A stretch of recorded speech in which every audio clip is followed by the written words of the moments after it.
Level up your sim racing experience with Player1 Sim Gear. Shop the biggest brands and the best range today. Player1 Sim Gear, official sponsors of MotorMotion E-Series.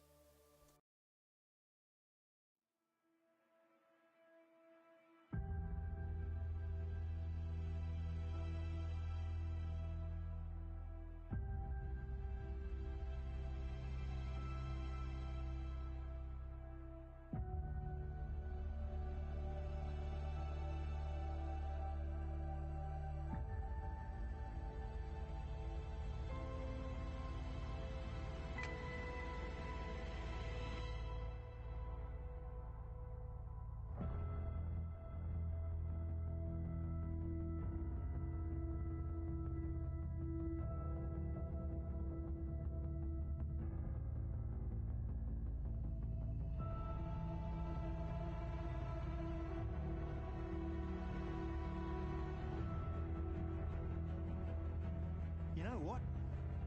You never forget it. You never forget it because there's nothing like it. This is Mount Panorama.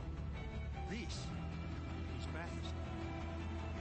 As soon as you head out on this mountain, it is total commitment for every single millimetre.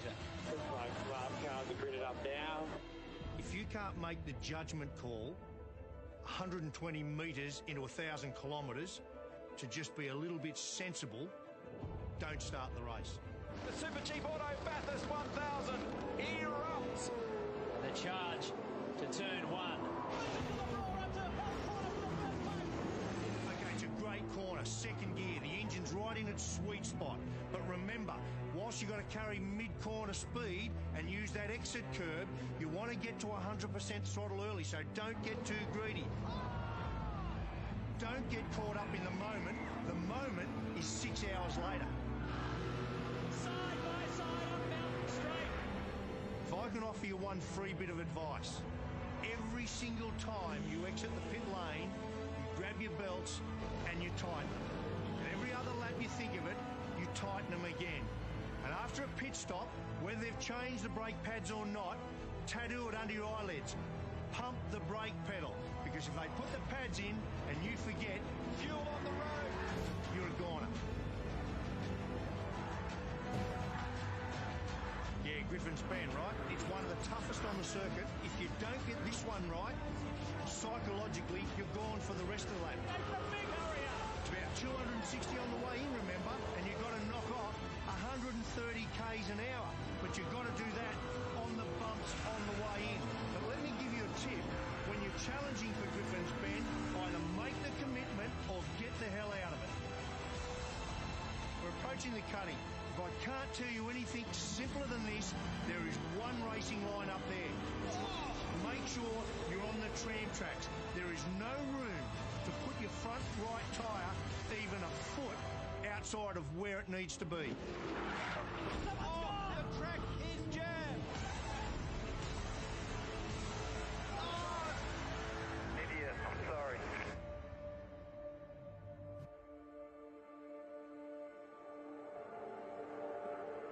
When we come up to Reed Park, you need to hug the wall. Put the car right over there, hard on the wall, but be careful. Don't overuse the curb on the inside. It'll feed you into the wall. Drama here. This is a great part of the circuit where we go from going up the hill and we transform to going down the hills. And no more beautiful sight than your revs in front of you. Bang, bang, bang, bang, bang.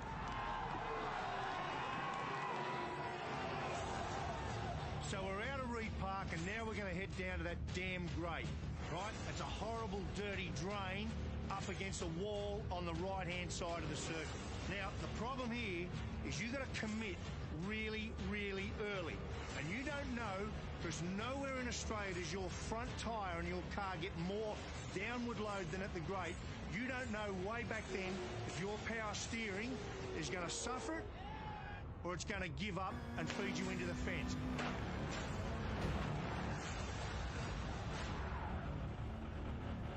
So we've got through the grate. We're now heading through Sulman to McPhillamy Park. This is Mount Panorama.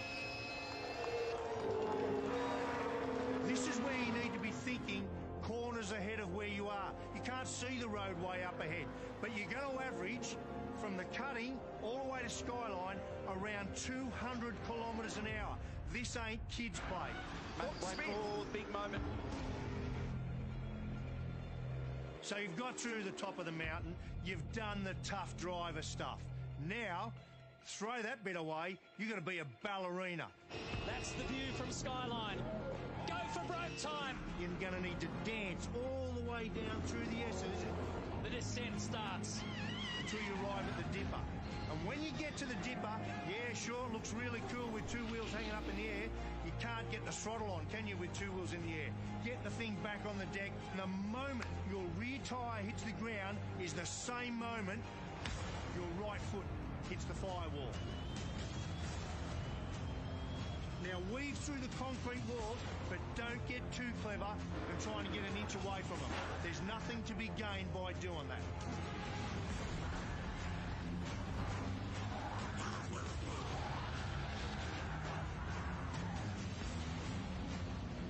Forest elbow. This is the second time and the only other time in the lap that you're not going to feel your front tyres. You're going to come over the little crest there, downhill, and 1.5 tons she won't want to pull up. Oh, look at this! So this is where you need to be really measured, slow it up, because your big drama here is going to be understeer. The car does not want to turn there. They're tagging, they're tagging! For goodness sake, be aware of what's going on around you. If there's one gap you can leave open for your competitors, it's right there. Think about this.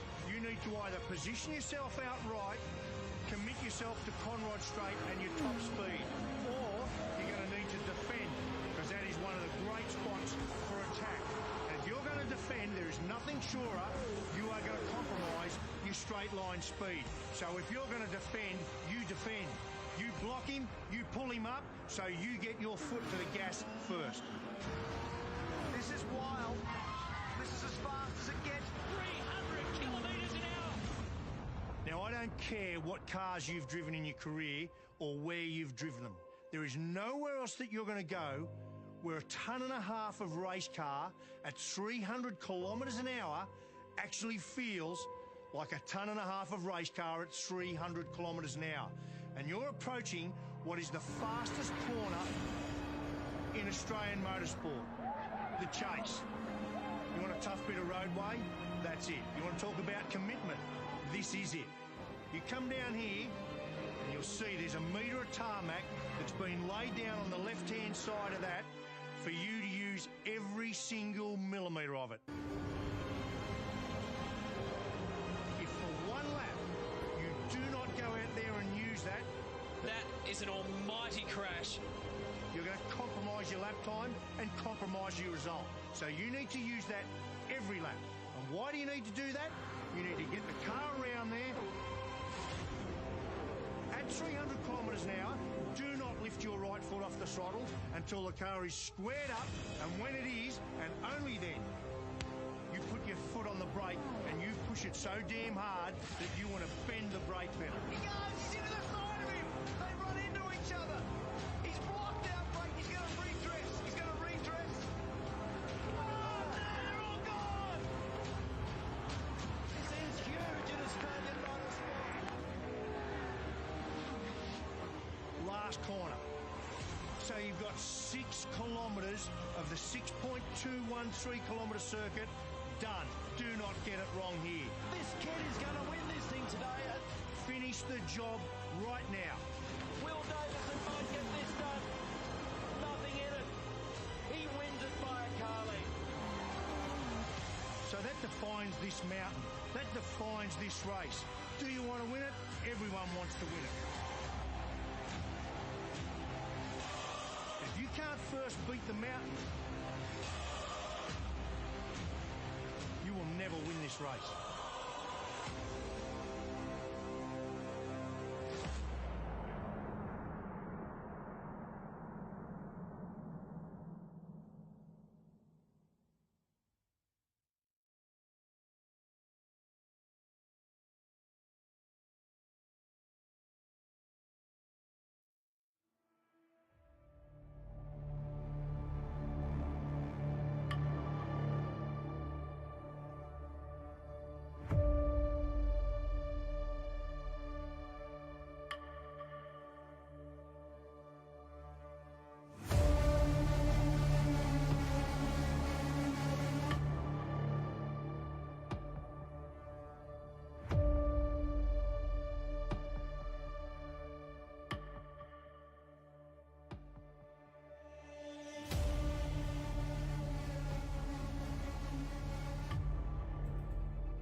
Okay, ladies and gentlemen, how awesome is Bathurst? Does Bathurst just not hit you in the feels of just fantastic motor racing? I don't know about you, but I think that Bathurst is the greatest racetrack in the world. But unfortunately, I'm not going to be racing tonight, so luckily for me, I'll be in the combox. But here we are, ladies and gentlemen. We are here for the last round of the MotorMotion E-Series GT3 Championship, sponsored by Player1 Sim Gear. Round 10. It is a 90-minute enduro. We are got double points up for grabs, so it can be anyone's race. Anyone's race at all. And I think it's going to be pretty exciting because, who doesn't love Bathurst? 20-minute qualifying. Round 10, obviously, GT3s, and then we'll go to previous round at Autopolis. It was a bit of a wet and dry race, so it was pretty interesting. There were a lot of different strategy calls and stuff like that, but Atkinson come through with the strategy call of a lifetime, played it to perfection, and absolutely wiped the floor with it. He pitted early for some soft tyres when the track was drying up and people were still on wets and intermediates, and he just flew through the field. So he did an awesome job there to get that win there, and it actually took him to lead of the Elite Championship. So he's got Morgan Davey breathing down his neck there. So you can see here that Morgan Davey finished in third, rounding out the podium, with Hutton getting second place for Scarborough Motorsport. Andrew Scott coming in fourth, Foster coming in fifth, and James Lee in sixth place. Nick Pears come through in the last scoring position in 14th on track and 7th in class. Unfortunately, Von Juvie come through with a DNF for WTC. But then we had Scott Taylor come through with the class win in the Pro class there, with Aussie Taylor taking it to him for a fight over the whole race. So it's pretty interesting. And then we had, I believe it's Dan Ison. Apologies if it is Dean. Come through for NED Racing with Mead in Big Bruce the Shark, not too far behind him. Tony Griffin filling in for Scarborough Motorsport. Come through 5th in class. Drew Ison, my apologies, thank you very much. And then we had Scott Barlow, Black Rose Racing, followed by Attard. So yeah, it was a pretty interesting race. I quite enjoyed it, actually. I do believe me and Nick both enjoyed it. But then we go over to the standings here. We got Lewis Atkinson on 123 points, followed by Morgan Davey, 4 points behind on 119. Andrew Scott on 105, with Foster a little bit too far out of the charge there. So anything is possible. You never know. We may see Andrew Scott come through for the win.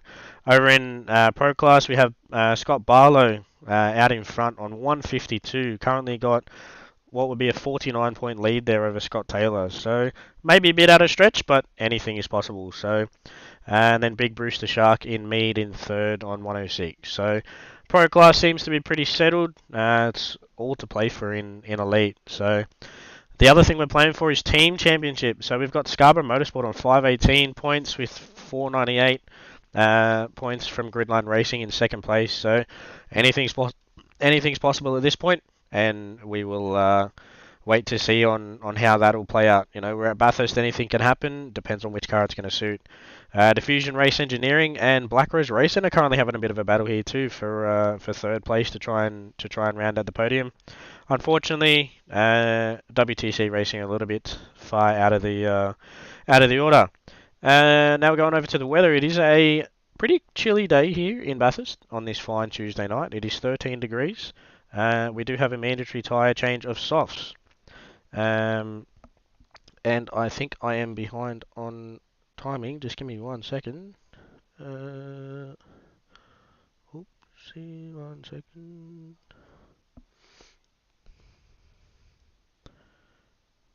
Oh, yes, my apologies. I am 2 minutes behind. So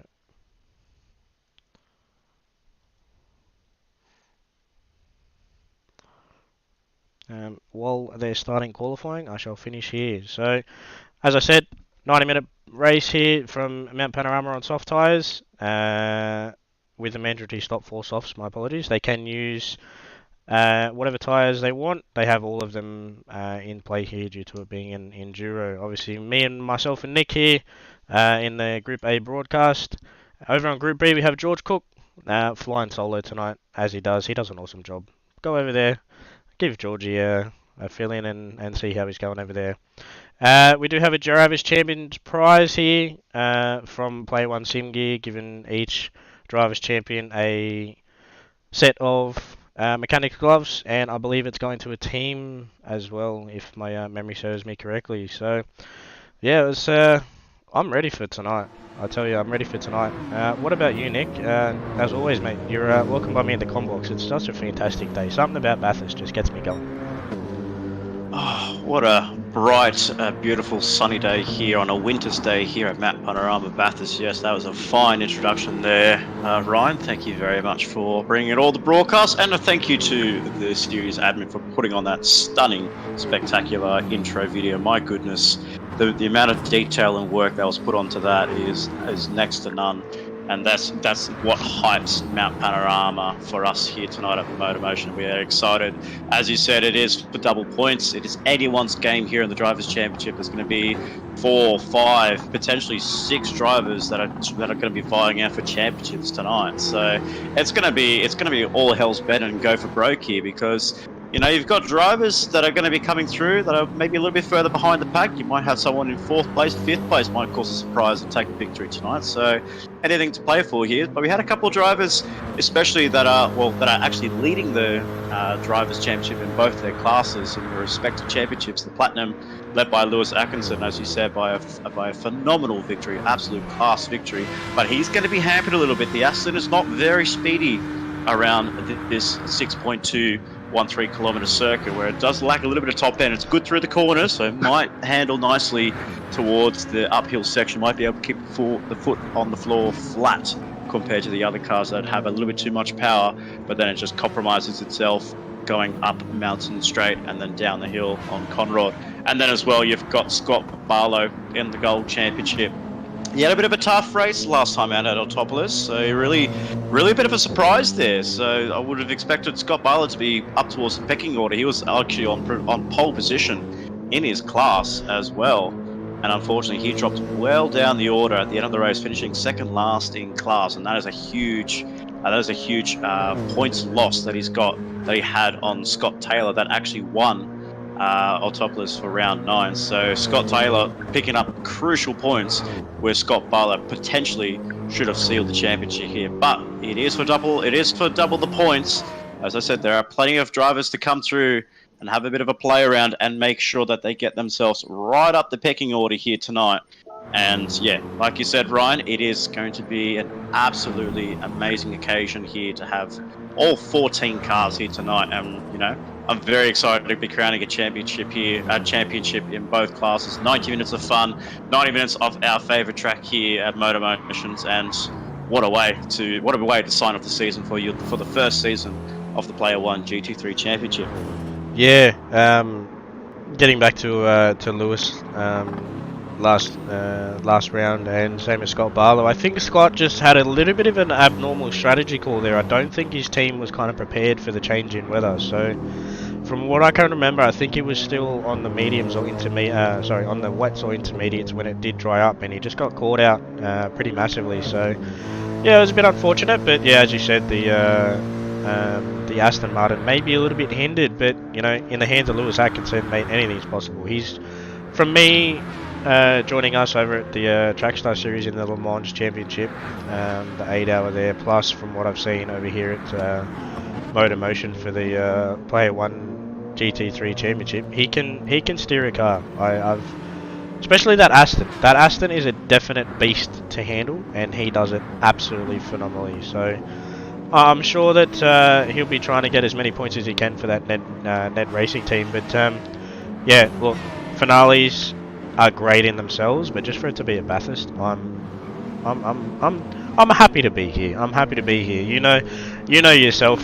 I love Bathurst. You love Bathurst. I've been to Bathurst, and yeah, it's just fantastic. But yeah, I'm definitely curious to see on how even the teams championship for between Scarborough and GLR. So It's going to be a Porsche versus BMW around here, and the old BMW is classified as what they call, you know, the tank or the whale of the class, because it's so it's so fat. But I don't know which car might be preferred here, whether it be the MR or the MR in the Porsche or the FR in the BMW. So, you know, NA inline 6 versus I believe V8 turbo in the BMW. So there's a lot of variances here as well. So, you know, anything's possible. But mate, I'd probably be too nervous to be having all those things on the line going into the final round. You know, a lot of championships that we've been in, most of the championships have been wrapped up within, you know, 2 or 3 rounds to go, unlike this one.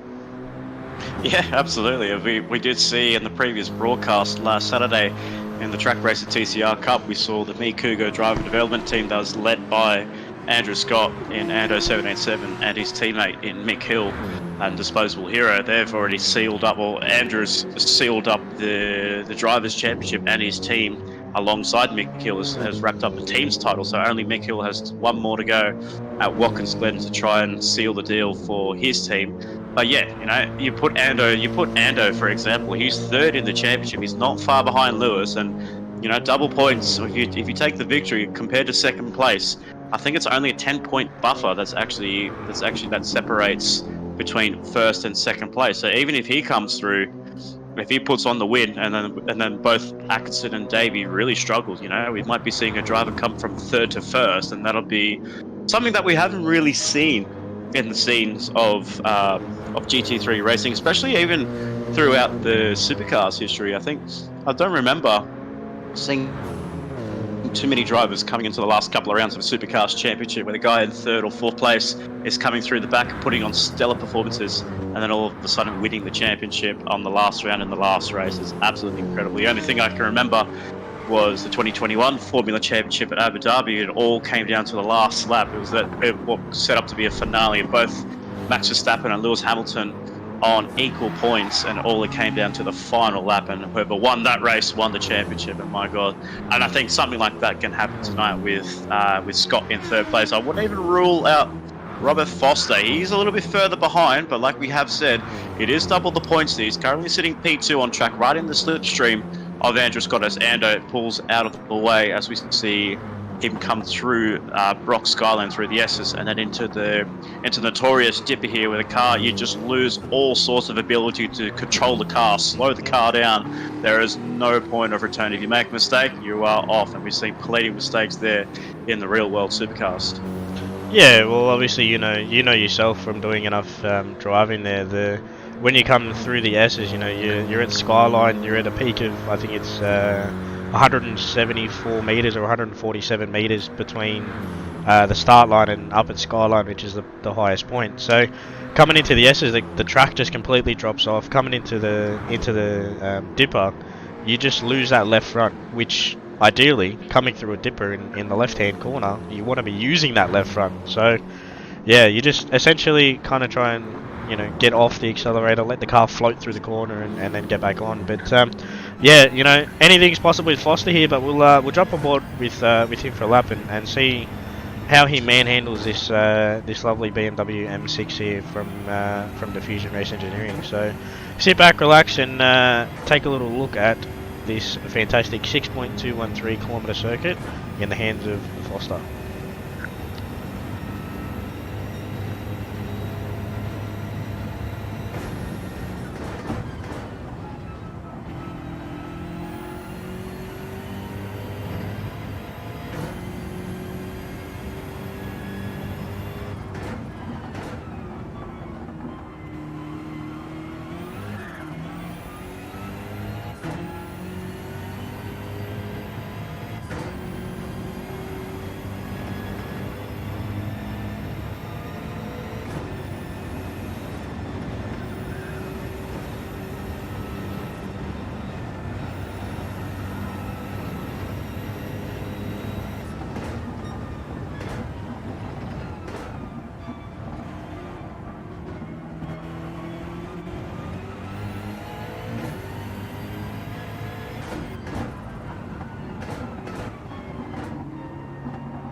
there you have it, ladies and gentlemen. That was a pretty decent lap there from Foster. He got a little bit sketchy coming out of the cutting there, but yeah, it wasn't too bad. And then he's just jumped in probably for a new set of boots. So yeah. Yeah, the guys have only got it themselves. They're just over the halfway point. So 9 minutes to go here. If you're setting yourself a 2-minute 1 lap, which is the current benchmark set by Nathan Hudson and for Scarborough Motorsport with a 2-minute 1.1, he's sitting in the pit lane just waiting for that timer to tick down. Essentially, just waiting for those last. You could say probably last 6 minutes. I'd say 6.5. So that way you trundle around the track.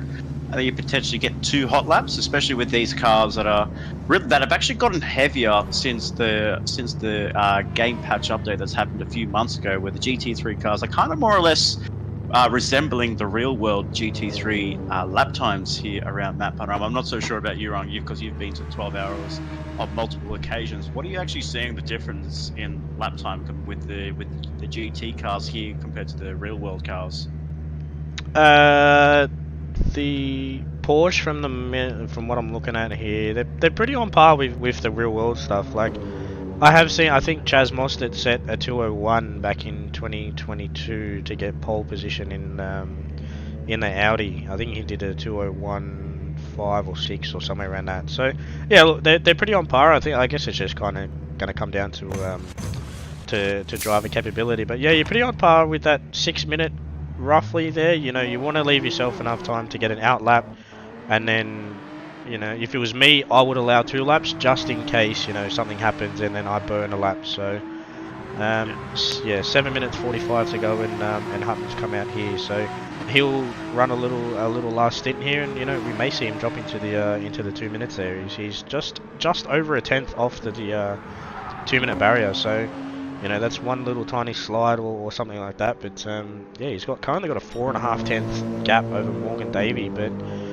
currently, where Morgan Davey sits compared in relation to Andrew Scott and Lewis Atkinson, he's probably where he wants to be as he just goes purple through the first sector. So I think we'll just keep an eye on Morgan as he's gone out for a pit stop and he's on his next flyer lap. So yeah, I think just stay on board and see what we can make out of this lap. But so far it's looking pretty stable, I think. So if you're Hutton, for example, you've just come out of the pit lane with about 7 minutes to go, would you actually really attempt to go for that hot lap straight away and just whilst the tyres are warm, or would you rather just, you know, go for, like, say for example, a bit of a half push lap, so you're putting like about more or less half to 75% lap before you really go out for that full send on the last lap? Because I guess in a way both drivers haven't really filled themselves up to go for 2 laps, and probably that's why I'm potentially thinking that drivers like Hudson, for example, who was sitting in the pit lane for a while, he might be potentially thinking about just not going for a really push lap and really just maybe trying to save some fuel so then he can go for one more lap on really warm tyres and, you know, really just have that full grip to his advantage. But I guess so far in a way, all the drivers you can see they're very competitive, very close to each other. Morgan Davies only just come out of the pit lane. Wow. You can see there, he's lost a little bit of time. That was massive loss there. No, he's lost time to Hudson there. We're going to actually see that Hudson's actually come back into the pit lane, so that's an interesting tactic that he's got done damage. there, so he's got damage on the front and the right front, so he's hit the wall somewhere. So this is exactly what I was saying, you know, you allow for that burner lap just in case anything like this does happen, you know. And the other thing is, these guys have heavy damage, so he's going to have to wash that off. And that's going to be another factor here in this championship here, Ryan. Heavy damage, the walls are right up close to you. As we see, Morgan Davey does improve his lap time. Doesn't get any closer to Hudson. Now, he did improve to beat his own best, but only still just over 2 tenths behind Nathan Hudson for Scarborough Motorsport. So I guess you could say in a way, so far the advantage goes to Morgan Davey and P2, but down in 5th place is Lewis Atkinson in the Aston Martin V12 Ventures. The old girl and the V12 Aston Martin are really just roaring the necks out of the car as he is coming into the pit lane. What could be potentially his last pit stop and his last set of tyres that is going to go onto that car. You'll be watching out for him as he gets his few laps in. As we look down the grid, we can see Foster's actually come up through into P2, so that's a nice solid lap there for Robert Foster.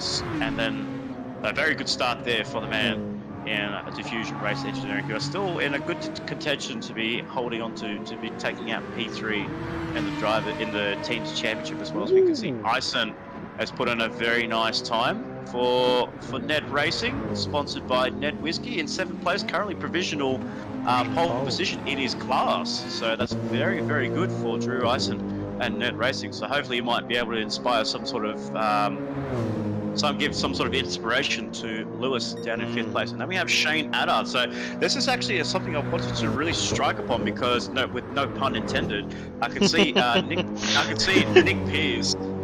I'm sure you like that. I just saw Nick Pearce was in 6th place and Shane Addard in 9th place with Strike Restec. And if they keep it as they are, this will be probably their best position I've actually seen them. And I feel like this is where looks like they've been very comfortable. We've been watching them throughout the practice session tonight and over the past few days. They've been really comfortable with this car, and finally they've unlocked something with that Mercedes. And he just went very, very close to the dip of there. I'm surprised if he won't pick up a penalty there. No, he doesn't.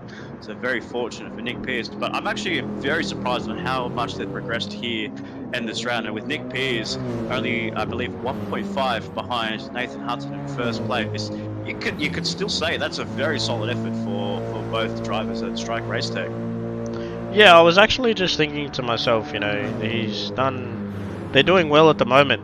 Peasy just lost a little bit of time there, but obviously coming through the dipper, he was really close to the wall. So we had a bit of talking to admin, and we have eased off the track limits a little bit. Or he comes really sideways through there, would have just burnt the end of that lap. So he just got a reset now, and he'll just go for probably 1, maybe 2 more push laps, and then I think we'll see the end of Nick Pearce there. But yeah, so we actually eased off the shortcut penalty. So you personally and myself, we know what the penalty system's like around here. So had a bit of a chat, and they eased off the penalty system just in case people got penalties that were kind of unwarranted and stuff like that. That you know as well as I do, it can change a whole race result. So we don't want any of that. But cars coming through now. They actually dropped Drew Ison down the order, so he was first in class, and he was in front of Wade Von Juvie. But Wade's just come through in the for WTC with the 2027. So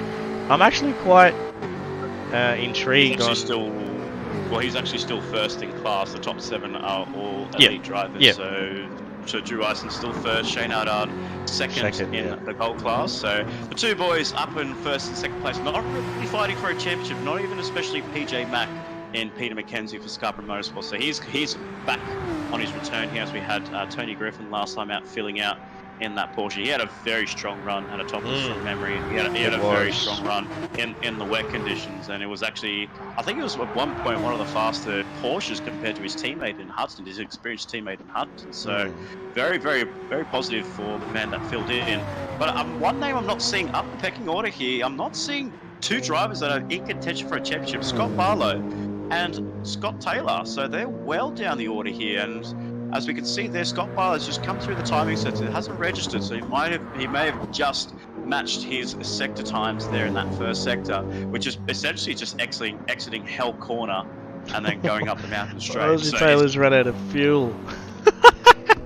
Oh, okay, so that's he's just rolling back to the pits now. 1 minute to go. He's not going to be able to get another lap in. So yeah, wow, that's that'll be him. That'll be him done. That's huge, yeah, as you were saying, they're not probably where you would have expected them, but I don't know what the car... You could see the drivers ahead as well, like P2, P3, they've all run out of fuel, so they're not going to be able to push for another lap there. So I think the only drivers we will have to keep an eye on will be potentially Lewis and Ander, but not even Ander has actually come through. He hasn't actually been able to improve his lap time, but here comes Lewis Atkinson, moves up and back up into P5 that was just demoted by Nick Pearce, but now he takes position 5 back. He potentially has 1 more lap here, so he might just have enough fuel there. He's just dipped into the red now, so it's going to be on fire. It's going to be on the fumes on this Aston Martin, the V12 engine spec Aston Martin GT3 car. He's down on the sectors, but it's not by much there, so he's just used his tyres a fair bit just to keep them nice and warm. But it's all about just trying to get this uphill section. This is where the Aston Martin will thrive and shine in this top section here. But the car, you could say, is more or less going flat out with a little bit of a lift coming through Reed and Solomon. It's really just trying to get that car balanced and keep that car straight. As we see he's on board. Yeah, you can just see there, just modulating with the throttle there, just almost clips the wall there, going into Solomon and then coming through to the grate. And then up towards Vista, and then up to McPhilly, where you can see the fans, where we will see fans, the roar of the approval of the Player1 GT3. Ooh, he's up by He's 3.8 on his personal best. 0.38, so he went full send through there. So he's at maximum commitment at the moment. Gets a little bit loose there coming out of the dipper, out of the and then coming into Forest Elbow. So yeah, he's 0.38 up at the moment. So we may see him up in the range of Morgan Davey and Andrew Scott. So we'll wait and see what his sector split here. But I think this is probably what Lewis wants. I think he just did clip the wall there on the exit off the dipper there, so he Six. must have lost a bit of time. So now he actually He's hasn't up. lost He's time. up. Yeah, he's gone faster. So Lewis Atkinson representing NED Racing for in car 151. The championship leaders going for a clutch lap here, ladies and gentlemen, on the final lap here at Mount Panorama. Will he be able to get himself up into P3? Can he potentially challenge for pole position up towards where Nathan Hutton is for Scarborough Motorsport? Drifts it outside of the exit of Murray's corner as he comes through into a 2-minute 1.7. That's up into 4th place. Gets a lap time that he needs ahead of Andrew Scott and right behind Morgan Davey. A top 3 in the championship, 3rd, 4th, 5th place. But the man of the match so far goes to Nathan Hudson for Scarborough Motorsport on pole position with Robert Foster, the likely man that could potentially steal it, in 2nd place there. So well done to Diffusion Race Engineering for a great package there to get that car over to P2. So well done. And Morgan Davey in 3rd place. That was a very crucial lap there by Lewis, and to be ahead of Ando and not behind his front 2 runners on the starting grid, that is a huge thing that he needs to gain, because I think from memory the position 2 is on the outside line. So if he gets a good start and jumps Morgan Davey, he may be able to keep him behind there throughout the whole race, as we've seen throughout the whole Player1 GT3 Championship. So he's got one to keep an eye on at the start of the race. But the pole position for gold chip for the pro class is Drew Eisen for NED Racing in position 8 overall. But first in class, Shane Addard. I have to give my full applause to the Strike Race Tech team boss and getting that car up into P2 in class. Car 81 doing a fantastic job to get P2, and then we have Peter McKenzie in 3rd place. But again, I didn't see the names of Scott Barlow and Scott Taylor, and they are, from what I saw, they are down the order. And look at where they are, Ryan. Look at them, 13th and 14th place, 2nd last and last in the overall standings. Yeah, that's definitely very surprising. And especially with Scott Taylor down there as well. You know, Gridline is going for a championship too, so you know, Gridline probably doesn't really want to see that BMW that far down the order. So maybe he hasn't kind of really got his head around the car or the track here at the moment. But yeah, and the other thing is we have all drivers here. We don't have any substitutes or anything like that. So that's really good to see. And as you said earlier, from Peter McKenzie jumping back in the Scarborough Motorsport Porsche there. So yeah, you know, at the moment.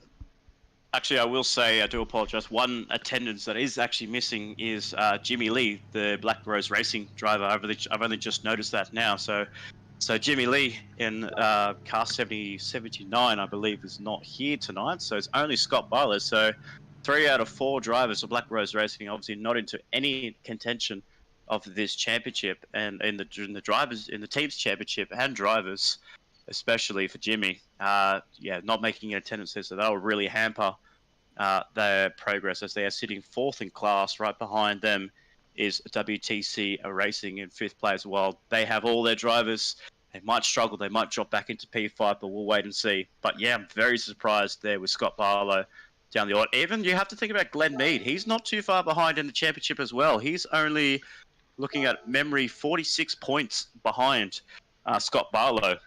So your top 3 in the championship are 12th, 13th, and 14th place. Yeah, but Glenn Mead is in front of them both, so that's probably where he wants to be, especially with these double points on the line. But the other thing he has is a Jaguar, Porsche, Mercedes and Aston Martin in front of him. So if he wants maximum amount of points, he needs to really knuckle down and get that BMW in front. So, but yeah, there's definitely going to be an interesting start here, and where people may end up for this one. But yeah, I'm excited for this one. It's definitely going to be a. I'm very excited as well. What can't you be excited for? It's Mount Panorama, ladies and gentlemen. It's Bathurst. It's the home of Australian motorsport. It's the home of every single Australian's favourite Aussie racetrack around here. You can't go past it. You had the likes of Spa, Francorchamps, the Nürburgring, Nordschleife, the 24-hour layout. You've got Monza. You've got Silverstone. None of that stacks up to Mount Panorama. Even all the internationals that come here for a race, they absolutely love this track here. All the GT drivers, the special guest appearances that we see in the supercars and Enduros, they love it here. And what's not to love here? It's just, it rewards drivers, and so far it's rewarded drivers such as Nathan Hutton on provisional pole position for the Platinum in the elite class, and Drew Eisen in pole position for the pro class. Yeah, definitely. And obviously, as everyone knows, Valentino Rossi came over with the BMWs in the BMW M4s. So he came over. He's raced two wheels all his life, and he's now merged into four wheels. And he raced at a Nürburgring 24-hour, and he just finished up at Spa last weekend. So yeah, he come over and he says, look, it's absolutely phenomenal. We've had Valentino Rossi, Casey Stoner. Obviously, he's an Australian as well. But then we've had like two other IndyCar drivers as well, and we've had people of all walks of life.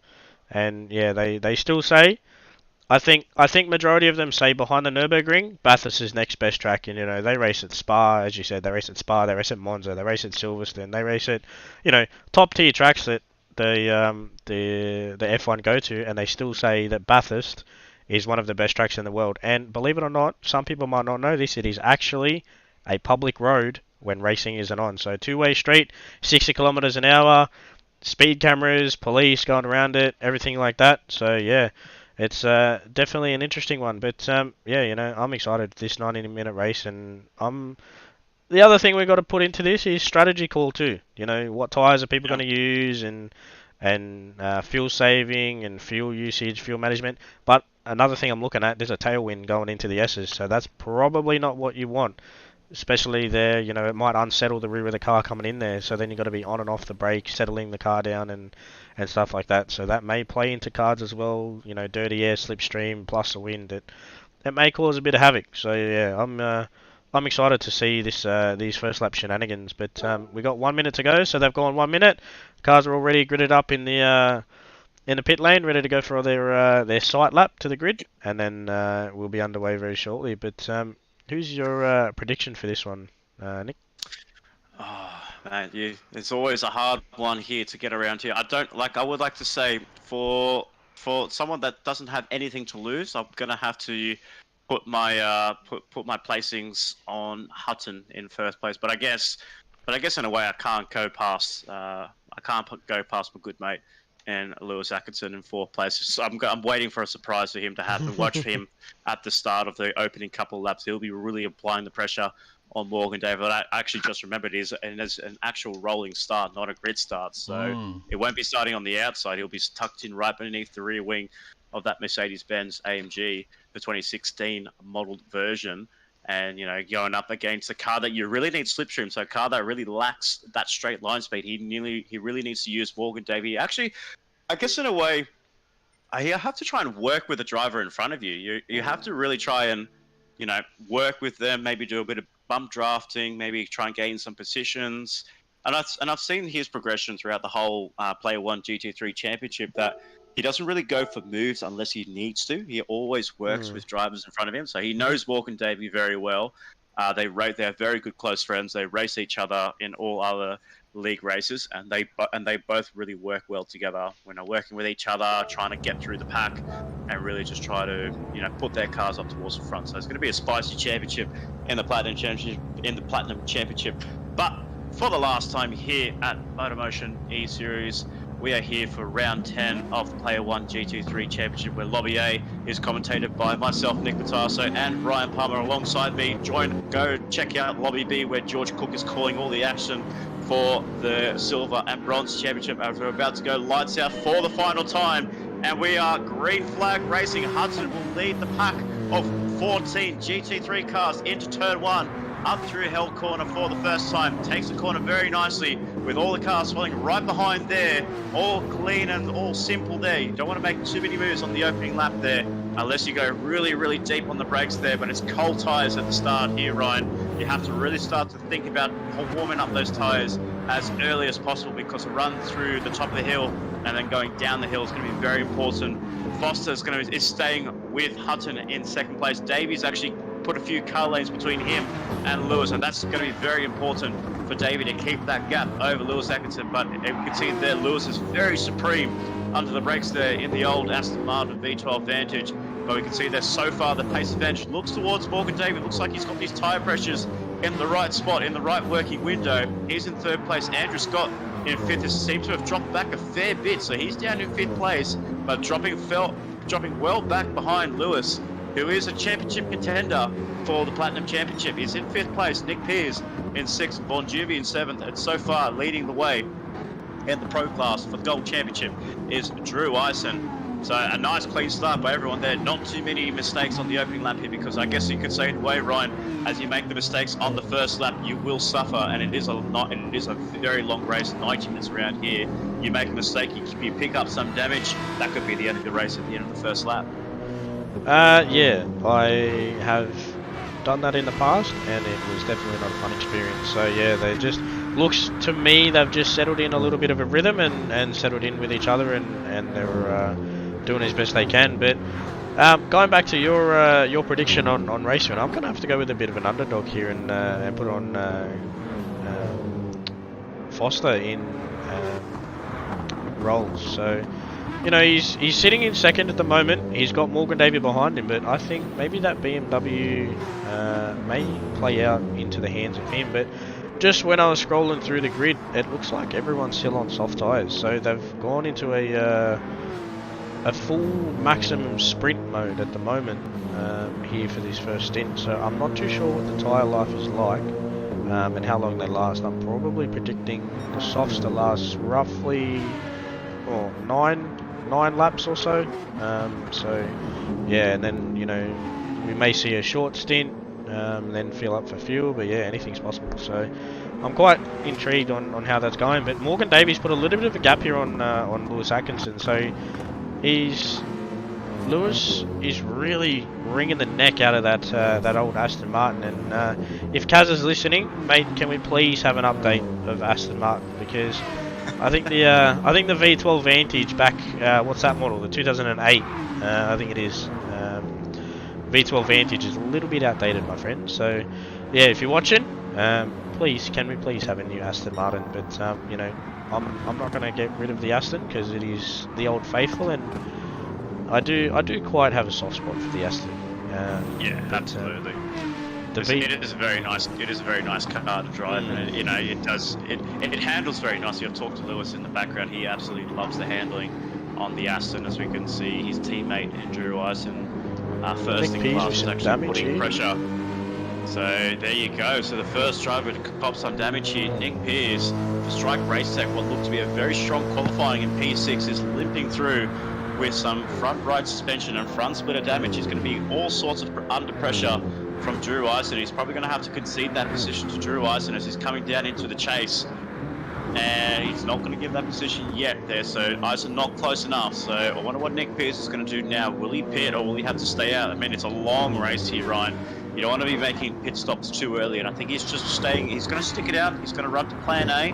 Not unlike what we saw at the British Grand Prix, where Carlos Sainz was trying to remember what plan B or what plan C was. He had no clue what the plan was for that race. But like I tell you there, it didn't work out for the Ferrari strategists. So Strike Racetech will have to up their game and try and think of a new way to get Nick Pearce back towards the pecking order where he started in P6. But what this is doing as well, it is kind of helping his teammate in Shane Addard in 9th place. So Addard is not too far behind Ison, but if Ison can get past Nick Pearce as quickly as he can, he's going to try and think of a move going into Griffin's corner. Almost forgot the name there. So if he goes to Griffin's, he collects the wall there again. So he's really holding up Drew Ison there. Ison's going to go around the outside through the cutting, clips the wall again. He concedes the position to Drew Ison. So Ison moves up into P7, still first in class there, but I'm actually very surprised there. I don't think that was the right move for what Nick Pearce did there, Ryan. I think he should have stayed out ahead of him, and he should have helped his teammate. Yeah, look, to be honest, I think, you know, I don't think Peasy wanted to hold up Drew Ison, granted how close his teammate is, but yeah, you know, he might drop in behind Drew and then give his teammate a bit of a slip down Conrod Straight to try and bring him a little bit closer to that Aston. So I don't know what the Aston compared to the Mercedes is like, but yeah, you know, so Peasy might stay in the slip here and then pull his teammate in Addard with him. So I'll just jump on board with. You have to remember the Aston is not very good on straight line speed, and we can see there Nick Pearce is going for an inside move despite having damage on his car. The Aston Martin really lacks on top end speed. They're going to go side by side into the chase there. Ison going defensive. Nick Pearce has got nothing to do, can't do anything about it. He tries to go for a switchback move and over and under on Drew Ison. That's not really helping Drew Ison pull away there, and again that's bringing his teammate in Shane Addard a little bit closer to the fight here. So if Pearce can try and put a little bit more pressure on him, that's going to invite Addard to potentially put a challenge on Ison for first place in class of the Gold Championship. And right behind there as well, Aussie Taylor is in 10th place overall, 3rd in class, and he's still ranging up to the back of and to the rear of the cars there of Shane Addard for the Strike Race Tech boys.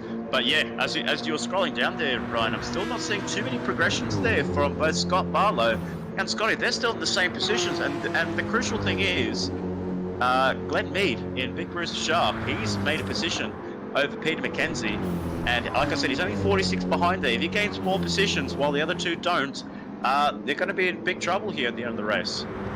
Yeah, I can definitely agree with you on that one. But 4.8 seconds there between Aussie Taylor and Glenn Mead. So you know, he might catch them, but if they keep fighting up ahead, you know, we may see this gap close up. But I'm actually, as you said, I'm very surprised that Scott Barlow and Scott Taylor haven't moved up the field at all. They're still in the same spots. I don't know. You know, Scott. Is Scott Taylor trying to preserve tyres potentially? I mean, that's why he's not making too many progressions up towards the pecking order. He's not really challenging Scott Barlow in 30th place. But is it potentially because he's going for a, you know, just trying to extend his stint out? Because obviously we've only gone just about to approach 8 minutes into this 90-minute race here. So you've got to think about strategy here. You've got to think about the numbers of how long this endurance race is going to go for. So you have to really think about how far you can go on each set of tyres, how much fuel you can save, how much tyre life can you preserve. Can you go for that extra couple of laps where the driver ahead of you has to pit earlier than expected? It's all in the mind games that Scott Taylor does to his competitors, because he's a very strong man, because obviously working with the likes of Andrew Scott as his teammate, you know, he learns and he listens very carefully, as we call Andrew Scott the tyre whisperer. He really does pay attention to the tyre wear, and we've seen on numerous occasions where anytime I've raced against him in high deck races, he always finishes up towards the pecking order there, and he is a man to keep an eye on. So I won't count him out there. He's sitting last place overall, but watch out for him at least with 30 minutes or 20 minutes to go. He'll be right up towards the pointy end, hopefully, fingers crossed. But we don't see too many changes up towards the front there. We can still see Hutton in first, Foster in second, Davey and Lewis and Ando still holding position in third, fourth and fifth place. So as we look at it so far, if I get usage, that's massive there between Foster and Hutton. So Hutton's probably used maybe... If he goes drifting through the dipper there, then the M1 cars are very, very tricky to negotiate down the dipper there. It becomes a little bit lively compared to what I remember on GT Sport, Ryan. All the cars used to be going more or less flat through there without any hesitations. But what I've noticed so far with the mid-engine rear-wheel drive cars, they really do struggle to get at least through that section there. As we always say, you know, you have no confidence at all because the tires are in the air. You have no control of the car until the actual wheels touch the tarmac, and you're just kind of hoping and praying that every lap is, you know, perfect and basically a straight line throughout on the exit of the corner. Yeah, definitely. But I don't think the tailwind going through the dipper is helping them either. So that may be, as I said earlier, it may be unsettling the rear of the car. But with the Porsche, you know, you've got to get that trail braking underway to try and settle the car down. But by the looks of it, Hutton is absolutely tearing that car apart, not only in fuel but tyres too. So at the moment, it's looking like Foster has a lot better fuel usage too. So Hutton has just cracked half a tank, and Foster is quite considerably less fuel usage too. So, but not only that, tyres at the moment, but yeah, he's not really renowned to be a tyre saver. Is Robert Foster and Rolls Hartley in second place. So he's using the tyres probably a little bit more than what Hutton using, but I guess with Hutton's Porsche, actually very surprising, he's actually using more fuel than what I actually expected from a Porsche 911. Now, usually the Porsche is very strong in the fuel game, so obviously Hudson's really revving the guts out of that engine in the Porsche 911. So he's really trying to pull a gap so that way he can get himself potential. I'm kind of thinking he's going for a potential 3-stop here tonight, because if he's really trying to rev the absolute limit of that Porsche 911, he is definitely looking towards a 3-stop here tonight, while probably Robert Foster and the likes behind him could potentially be going for a 2-stop. So one to keep an eye on there. So I did say Robert Foster, he actually pulled away from Morgan Davies, so it looks like Morgan Davies' tyre pressures at the beginning helped to get close to Robert Foster in the opening phase of the race there, but he's actually dropped a little bit further back, so Rolls' tyre pressures have actually just gone up a little bit, and that's why he's able to extend the gap there a little bit further ahead of Morgan Davies. So maybe Morgan Davies was just thinking about the long game, save tyres, save a little bit of fuel. He's well clear of Lewis in 4th place. Looks like Ando's actually starting to close the gap up a little bit on HC Lewis for NED Racing and for Gridline Racing, sponsored by Valvoline. The Gridline Racing BMW M6 gets very, very taily on the exit of Murray's corners, and we're going to see plenty of that, ladies and gentlemen. You know, all cars going taily on the exit of the final corner. How tricky is that last corner, Ryan? Especially whenever you look at it in a real-life GT3 car or a supercar, how squirrely do you see those cars on the exit of Murray's corner? Quite squirrely, but latest news here is Peter McKenzie has actually copped a lot of front-end damage, so probably a bit of an unplanned pit stop, but yeah, he's going to be really hindered with that damage. But yeah, you know, you want to be braking roughly about where that candy strip is coming into the last corner, but you know, you carry too much speed. It's a really odd corner. Like, I don't know, I don't know how to explain it really. It's just more or less you kind of need to drive it to realize, you know, that it's really the whole track in itself. The whole track is definitely different, you know.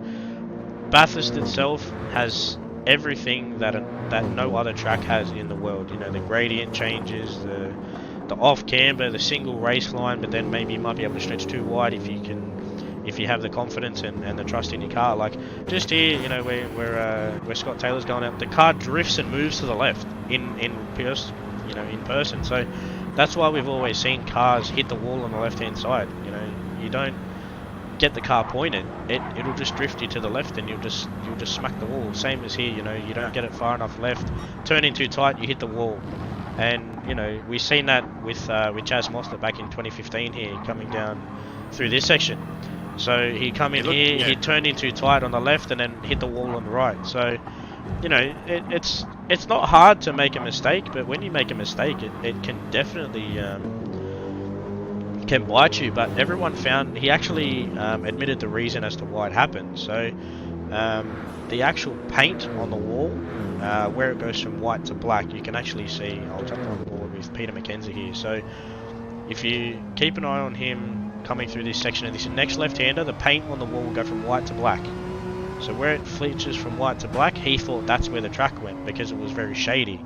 So he actually turned in too tight, and in doing that, he hit the wall on the left, hit the wall on the right, back to the left, and it just all went downhill from there. So, you know, it's very deceiving, the whole track in itself. So, but yeah, you know, I love Bathurst. It's just, yeah, absolutely. Sincerely, you know what? And you know what, ladies and gentlemen, why don't we just give a rap to Ryan Palmer here? He absolutely loves the circuit. He's the man for this circuit, for the track knowledge, the past history. I'm just in awe. I'm just listening to your voice. I'm just listening to your experiences, and your knowledge around here is just like, my goodness, it's next to none. You know, you're an official for the Bathurst 1000. You usually attend Bathurst on every few times a year, so you absolutely love the circuit here, and I can just see, I just hear your knowledge around Bathurst. It's absolutely incredible. You know, we're so happy to have you here at MotorMotion E-Series, not only just commentating, but also bringing the live stream for all of us here at MotorMotion E-Series. We've just gone over 15 minutes of racing here. The order's still staying as they are. Not too many battles going on towards the top half. We've seen some close battles towards the rear, where I did see Scott Barlow and Scott Taylor starting to duke it out a little bit, but we can see there the tyres from Hutton in first place. They are absolutely wearing so quickly. You know, that's the nature of this track here, and especially with the MR cars, it just burns. Whatever loaded tyre you get in any track, in any racing track around the world, especially with the GT7 Porsche 911, essentially, when one tyre goes, when the front tyre goes, the rear tyre goes, and essentially you've got no choice at all, but you have to pit. So it won't be too long before he starts thinking about a pit stop. I was thinking about maybe about 4 laps time as we're looking towards the fuel as well. So maybe about 3 to 4 laps before he starts to think about making a pit stop in position 1, as we can still see the others right behind there. Yeah, so, and again, you know, as I was just saying earlier on, like, your knowledge around Mount Panorama is absolutely incredible. So it's always good to have you on board. Any racing category where you commentate, mate. Anytime we go to Bathurst, I'll always put my hand up and say, "Can I bring Ryan? Can I invite Ryan Palmer to the commentary box, please?" No, it's good, and I really appreciate that. But yeah, no, I've been coming to Bathurst for onwards of 12 years, so I know essentially the kind of ins and outs. So yeah, as obviously if anyone's around here doesn't know, it's about 2 hours west of Sydney. Jump on the M4 and literally just head straight. You do not get off at all, unless you obviously need to go for a servo, for a drink, or a bathroom break. But yeah, you get on the M4 and you just head straight and follow it all the way, and you'll come straight into the town of Bathurst. But you know, it's such a historical circuit too. You know, the chase never existed until what would be 1987. So the cars actually started getting faster. Oh, Lewis Atkinson took too much in the dipper and actually caught a 1 second penalty. See, that's what I was talking about to you earlier. Those penalties are relentless, you know. But yeah, he's going to burn that one. We thought they were relaxed there, but unfortunately the stewards decided to say, no, 1 second is what you get, and this will potentially invite Ando to take 4th place away from Lewis Atkinson as he comes through. He starts flying through 260 k's past Lewis Atkinson, serving that 1 second penalty, takes 4th place away from Lewis Atkinson, and this is not what Lewis wanted. He's 2 positions behind Morgan Davey, the championship leader. He's gonna, if everything stays as it is, Ryan, Davey will potentially be taking this championship away from Lewis Atkinson, as it was Morgan Davey who was leading going into round 9 at a top list, but with a perfect strategy and a great race, Atkinson took the lead away, championship lead away from Morgan Davey. So it's only 4 points separating them, so double the points. Any position that Morgan Davey finishes ahead of Lewis, he looks like he'll be taking the championship no matter where they place. But the X factor they have to keep an eye on is Andrew Scott in 4th place. Watch out for his strategy calls. Watch out for the races that he does and his own race. He's going to be one to keep an eye on throughout the latter half of the race there. I did say Hudson may have to potentially pit in 3 laps time. He might be very close to making a pit stop within this lap here, Ryan. Look at those tyres on the rear right. That is absolutely shredded, and you do need rear tyres around this circuit here. The track is very fast flowing. You are basically turning left. If you are a NASCAR fan, I'm sure NASCAR fans will love this circuit around here. They are turning left a fair bit. So with Hudson, not treating his right rear tyre, the loaded tyre around this circuit, he's going to be struggling. You can see there through the dipper as well. He's almost facing the left-hand barrier as you're turning right. And also as well, keep an eye on Robert Foster's actually closed the gap. He's actually closed up by a few tenths on Nathan Hudson in first place, and not far behind is Morgan Davies. So Davies going to be starting to apply some more pressure on him. He's got better tyres than Robert Foster in second place there, so keep an eye on him. He had some great pace at the early parts of the race here.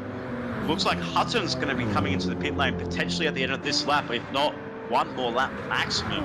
I don't see him going for an extra lap here as we look to see what he does here on the exit of the chase here. Will he go straight? Will he turn left into the pit lane?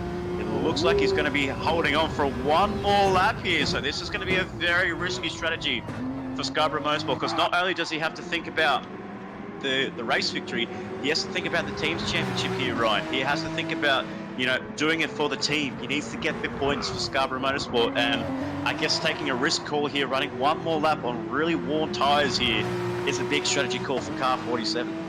Yeah, definitely. That's massive there. If that was me, I wouldn't be comfortable with that right rear.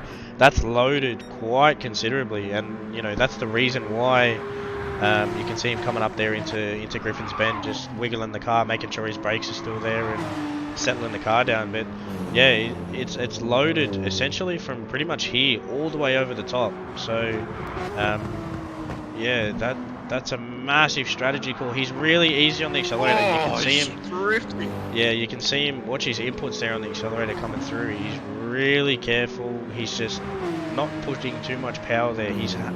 He has to be in at the end of this lap. But I'm just looking at the time in comparison to Foster, Morgan Davey, Andrew Scott, and Lewis Atkinson. Lewis Atkinson has saved the most amount of fuel in the car with probably the most fuel consumption.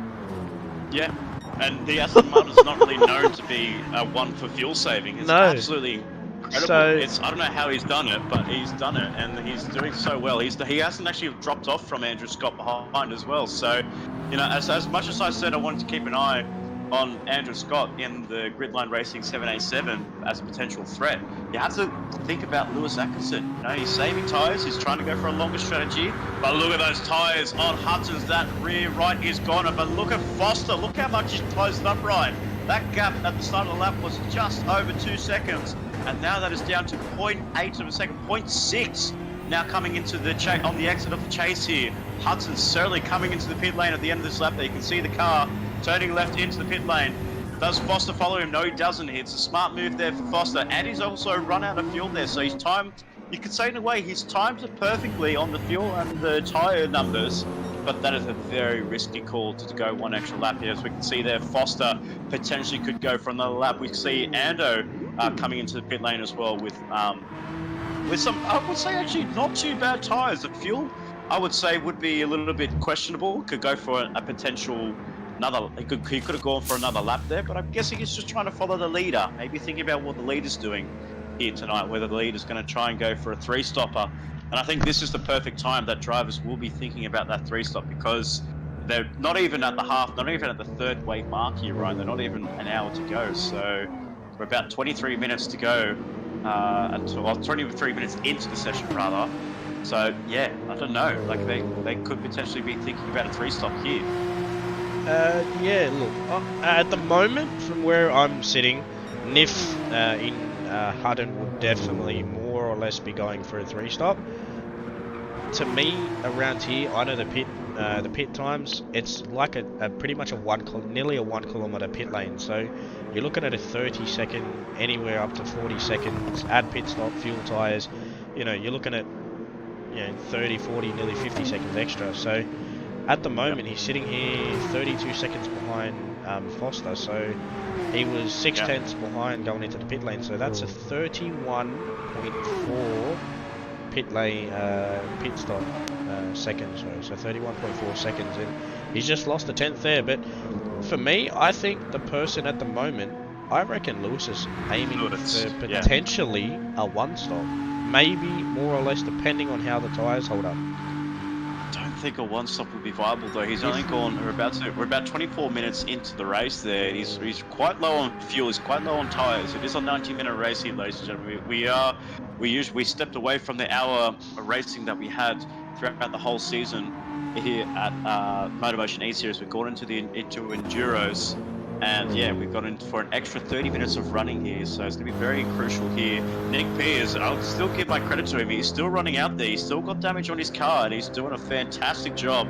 He's got some fuel. He's saved some good fuel there. So, like I said at the beginning, there, Strike Racetech are currently putting themselves in a very good position here, and this, probably from the times that you've actually done commentary, and when I've done the commentary with Joel Austin, I think this is the highest we've actually seen Strike Racetech up towards the pecking order.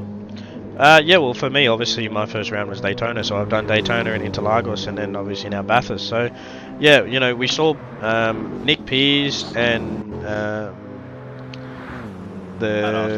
so Nick Piers and Ada down the order. I think both of them. I think they finished in front of each other. Yep. So, yeah, but I don't know. I mean, probably not where they want to be, but I'm looking here.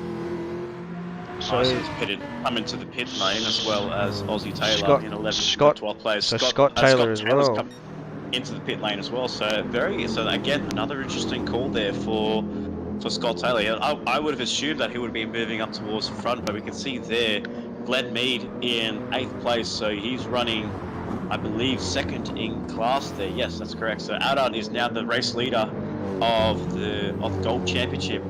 In pro class, in 7th place overall, first in class. Glenn Mead in 2nd place, and then right behind is Scott Barlow. So the guys behind them have pitted, and these guys are running for those extra few laps there. So they're looking towards a two-stopper here, Ryan. They're going to try and get past that hour mark, put in some fuel, put on some fresh tyres, and really go for it. As we can see there, Eisen, who was the leader of the pro class, is coming up towards the break here, where it's very, very steep there. I've known plenty of times that the grade is a very steep corner there. So obviously for the drainage, for when it's the heavy rain there. But you've been to the circuit many times. Is it actually a very, very steep corner there?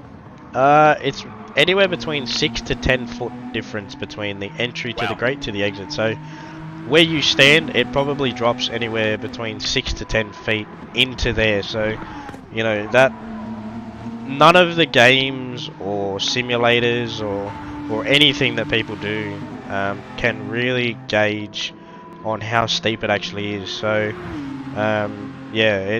it's quite considerable, and and granted on how cars get really loose there, I don't blame them because of that sudden drop. Plus they're doing onwards of 220 k's. So doing that time, they're really relying on tyres, aerodynamics, brakes, driver confidence, and just hoping that everything's going to stick. So, it's definitely a confidence boost here. Like you can see the he goes really close to the wall there. Like you can see how high you are, and then you drop down, and then it just goes back up. But so it just grabs the floor. Even just here as well, coming into Skyline, that's probably roughly about 6 to 8 feet too. So, you don't know the steepness of the track until you actually go, but if anyone hasn't been, I highly recommend it. So but I'll be going down, and I'll be going up in October for the Bathurst 1000. I'm very, very excited for it. I'll try to see if I can come a few days early, go for a bit of a walk along the track there. Lewis really wringing the necks of the Aston Martin there. He's not going to be able to make that halfway, that third of the way. He looks like he'll definitely have to come into the pit lane here for NED Racing, as his good friend in the paddock here in Nismo Nath. He's actual team boss for Lewis's mate team in Hooncorp Esports. He's cheering his buddy on, his Kiwi pal, and Lewis Atkinson. But Lewis Atkinson's going for another lap here, Ryan. Ooh, that's going to be a very clutch. This is going to be a very spicy in-lap here for Lewis Atkinson. He wants to commit to this 2-stop here. He's got the tyres. The tyres are actually holding up very nicely on this Aston. Yeah, definitely. So he's 100% losing time to Nathan Hudson here, and of course Robert Foster and Morgan Davey. But when it comes to the long game, we will have to keep an eye on whether the 2-stop is a viable strategy compared to a 3-stop. And if Lewis can pull this off here, this will be an absolute genius move there for NED Racing. Yeah, I was just looking at Lewis there in comparison to Hutton. Hutton has already used a quarter of a tank of fuel in what would be 3.5 laps. So that's 20. He's going for push laps. He's going for qualifying laps. So he's going for qualifying laps. But the other thing is, Foster isn't off the back of him yet, and you know Foster's got what would be 4 laps, and he's used not much fuel, and he's only 2 seconds behind. So, you know, I think, you know, Hutton. Remember, Foster did hit a lap later than Hutton, so Foster did a bit of an overcut. I'll try to go for a bit of an overcut on Hudson. So obviously he's got a little bit more fuel. He'll have fresher tyres. But I think Hudson is really, really trying to bring the necks out of that Porsche 911. I won't be surprised. I mean, if it does surprise me that if he does make a mistake there, I have a feeling it's the reason that he's pushing a little bit too much for that Porsche. You can see there on the exit of the dipper there, he's really stressing that car out. The car's just like saying, I can't go that fast there. What are you trying to do to me? I can't go fast at all there. Just calm down, Nathan, please. Yeah. But he's able to tame it. I mean, I'll give him that. He's tamed the car perfectly. He's able to get that car, you know, pointed in a straight line on the exit of the corner, and he's obviously doing that. Gains time on Lewis and actually pulls away from Robert Foster in that BMW, as we can see there. In 8th place is Drew Eisen for NED Racing. He's retaken the lead of the Pro Class Championship. Sitting very pretty in 1st place, and then right behind is Aussie Taylor. But there is Lewis on 0% fuel there. Wow, what a mammoth task that has been for Lewis Atkinson, and he's gone. And he's definitely gone for about 31 minutes into this stint here, Ryan. That is a clutch first stint. Yeah, so you know, you go 31 minutes, you're in the pit lane, time is still going down. I'm on the money. I reckon he more or less will get this 2-stop, because if we go here, he's going to have a fresh set of boots here with 58 minutes 25 to go, and then we flick over to Morgan Davey. He's got, we're looking probably 80, maybe 82% of fuel, and then we go to Ando. Ando's gone for a short fill, I think. He has, yeah. So gone he's for a short fill. I did see that on the timing board that he did go for a short fuel stint. So he's trying to go for short fuel stints while having fresh tyres. And I think that could be a good strategy. You know, if you go for a full tank and brand new tyres, the tyres do wear out a lot faster on a full tank of fuel there. So I think what Ando is actually doing is running the car lighter than the rest of the competitors, but also getting better usage of those soft compounds, especially for the BMW M6, who actually looks to be quite comfortable around here. So both Andrew, Scott, and even Robert Foster in 2nd place there. So I think you said at the beginning of the coverage there, what car was the preferred car around here? I mean, to be honest, I'm not so sure at the moment, because a Porsche's leading the way where I didn't think a Porsche would actually be leading. We see a BMW in 2nd place, and Aston Martin in 5th. We see a Mercedes-Benz in 3rd place. My good. And then we see a Jaguar in 6th place. Wow, so many choices around here.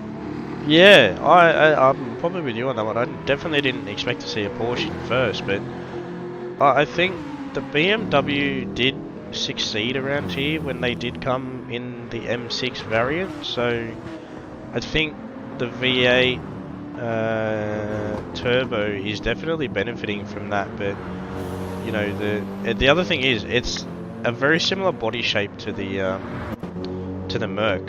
You know, long nose, short rear end, where the Porsche is kind of a little bit even in relation to the other two. So, but yeah, you know, Foster hasn't dropped off the back of Hutton here, but Hutton hasn't really pulled out in front as probably where he wants to really be. You know, if I was him, I would want to be doing, you know, qualifying laps as in what he was doing in 2011s and 2012s, not 2017s and 2024s. So, you know, for him to do that 3-stop, he really needs to be pushing the absolute limit out of that car. But, you know, risk versus reward, it's Bathurst.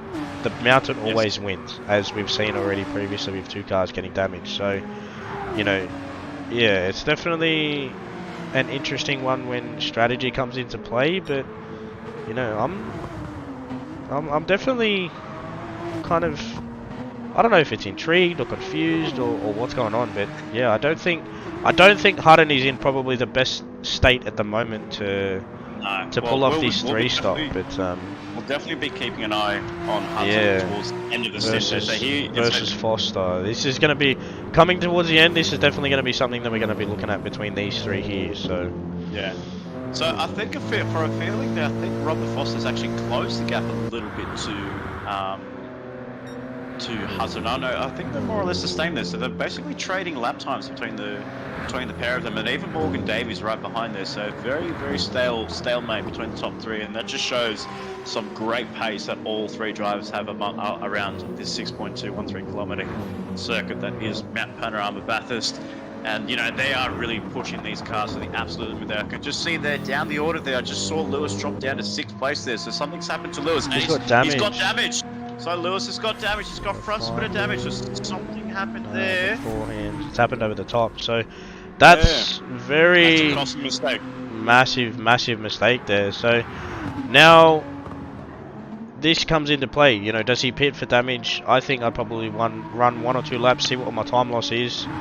And then just go from there. He doesn't. He comes into the pits. So no, he's coming into the pits. He wants to try and fix it up. He wants to try and run a race, his own race. Maybe put on some fresh tires. Obviously, your tires are a little bit worn here, but it's up to him whether he just throws on some tires, tries to go for some quali laps, or whether he's actually going to lose out on race pace. So we can see there, Aussie Taylor has taken the lead in the pro class ahead of Drew Ison for NED Racing. So Aussie Taylor, and this is, I'll tell you what here, Ryan, this is a resurgent drive here for Aussie Taylor. He put on some great performances at a topless last time out there in the rain, in the mixed conditions from wet to dry, back to wet, back to dry. Yeah. He was up into, I remember he was up into P5 overall, and he was challenging the likes of Andrew Scott, James Lee. Yeah, I think he was challenging for P4. I think he was challenging in his good mate Andrew Scott. So yeah, but the other thing is, these 2 guys are in a championship fight as well. So Drew Ison's on 75 points and Aussie Taylor's on 69. So there's a 6-point difference between these 2. So as much as they're fighting for track position, they're also fighting for championship points. So yeah, this is probably a very massive move there for Aussie Taylor. Now he's out in front. I think he just needs to kind of settle down, get into a bit of a rhythm, and just kind of plod around, not make any mistakes, just get some consistency under his belt, and go from there. But yeah, this is definitely an interesting fight going on as well. The one I want to see as well is what Atkinson did. Did he actually just fix damage, or did he put fuel in the car? Because that's something that I want to really be able to keep an eye on. Actually, that's a very smart move there for Lewis Atkinson. He filled the car up, he put on some fresh tyres, he fixed the damage, and he's going for a completely brand new slate, a clean slate of running this car. So I think it's a very smart move there for Atkinson to put on a full tank of fuel there, because that'll give him some options here, right? He'll be able to run just that little bit longer, but obviously be able to put less fuel at the end of the race here. So he's sitting P9 overall, got a little bit of work to do in that Aston Martin V12 that's picking up some damage. He's 37 seconds behind Nathan Hudson in first place, so he's got a bit of work to do. He's got clear track in front of him. He's only got to negotiate Nick Pearce right up ahead, only about 2.5 ahead from Strike Race Tag. But again, you know, fill fuel tank, some good tyres, and fix the damage up. So long as he has a clean run here, it could be it could be an interesting strategy towards the end. But only time will tell, as we've gone 38 and a half minutes into this session here, into this 90-minute race. So I mean, 38 minutes into this session, right, man, it feels like it's gone for a lifetime here around here, Mount Panorama. It's absolutely incredible. So some different strategies and some interesting calls here by all the drivers here tonight, and some, you know, and strategies I'm really excited for. I'm actually very excited to see what Hudson can do up in front, and maybe even Foster, your pick for race victory. You know, he could definitely throw a surprise in car 270. Morgan Davey in third place. He's running his own race there. He's well ahead of Ando and Lewis Atkinson in ninth place. So this is a race for him not to lose. So he's got essentially, you know, and you could, I don't know, like, would you say he's got a comfortable hand on the trophy, or are we calling this too early? There's another 50 minutes 42 seconds to go, my friend. You don't call the winner of Bathurst until that checkered flag drops. I can tell you that from experience, especially 2016, I think it was. Jamie Whincup ran out of fuel up the top, or ran out of fuel coming through the chase. Yeah, 2014 it was. So 2014 before Chaz's accident. So Chaz hadn't led a lap all day. He was in the pits 12 times, in the wall once at Griffin's Bend, where they're approaching now. Paul Morris put it in the wall. They had 12 pit stops compared to everyone else's 7. And yeah, they hadn't led a lap all day, and he passed him for the lead at Forest Elbow because he did go into reserve. Coming down Conrod, he actually ran out of fuel. So coming through the chase, he was rolling over the line. He went from 1st to 5th, I think it was. So, you know, nothing is set in stone with this one until that checkered flag drops. But just from looking at the drivers, as we said before, they're going completely full confidence, absolute, what would class as full send, as Morgan Davey goes purple there through sector 2. So he's on a maximum push lap at the moment, so he's actually wringing the neck out of that Merc. But that looks really settled to me through the top section, which is what you really want. So yeah, he's making a good run. He's got a really good run there coming onto Conrod, so I'm definitely keen to wait and see. But I've looked at the relative, and that Porsche in Hutton is definitely probably favoured in a straight line compared to all the other cars, but he loses it a little bit over the top. Morgan Davey goes green through sector 3, so as I said, the Porsche down the straight, that's really where it kind of favours it. So, but they've actually closed that. Between the top, yeah, the gap is so close. That is so close towards all the drivers. You can see there, Boss has closed up significantly on Nathan Hudson, as we saw there and speculated in the first stint, it is coming true. Basically, it is he is running these tyres to the maximum compared to what we see with Robert Foster and Morgan Davies 2nd and 3rd place overall. So, I mean, you know, he's really going for some push laps. The tyres are probably not favouring now, but man, my goodness, it's such a close race. You can see the top 3 in a camera shot. That's absolutely incredible. Like the caliber of drivers that we have here tonight. Nathan Hutton representing Scarborough Motorsport, Robert Foster representing Diffusion Race Engineering, and Morgan David, the privateer driver who wasn't signed up by anyone here. You know, no one signed him up for the Player1 GT3 Championship, so he went solo. And you know, it could be the first time in the MotorMotion history books that we could see a privateer driver winning the championship, and that'll be huge. As we did see on that fastest lap there, we did see Robert Foster was actually the quickest driver on the track there with a 2:01 flat. So very, very strong pace for the Mercedes-Benz, but Morgan Davey is closing that gap on Robert Foster as he loses time at the top of the hill, while Morgan Davey gains going down through Brock-Scullen and the S's and then through the Dipper as we come barreling through on lap 21 into this 90-minute session. We're about 42.5. We're over 42.5 minutes into this race. There's a lot of racing to go here, ladies and gentlemen. We're not even at the halfway mark yet. There's plenty of racing to go. But we can see there Robert Foster really closing that gap on Hudson, and we can see there Lewis, the man that is leading this championship coming into this round, is in 9th place, and he's not really close, making any impressions on closing up to Nick Pearce so far here on. He's still stuck in 9th place, and the gap between him and Nick Pearce has pretty much stayed the same throughout the whole stint there. He's just gripping the wall, a bit of a graze there on the left-hand side as they come up through Reed and Solomon for the 21st time here in succession, coming down through to the Great and then up to the Vista, where you see the crowd flocking there on the right-hand side, showing their approval of GT3 Racing here. Man, I don't know about you. Like, obviously you've been to both the 12-hour and the supercars. How different are the crowds when it comes to the two different forms of racing? Believe it or not, there are literally two different types of crowds. There's your supercar crowd and your 12-hour crowd.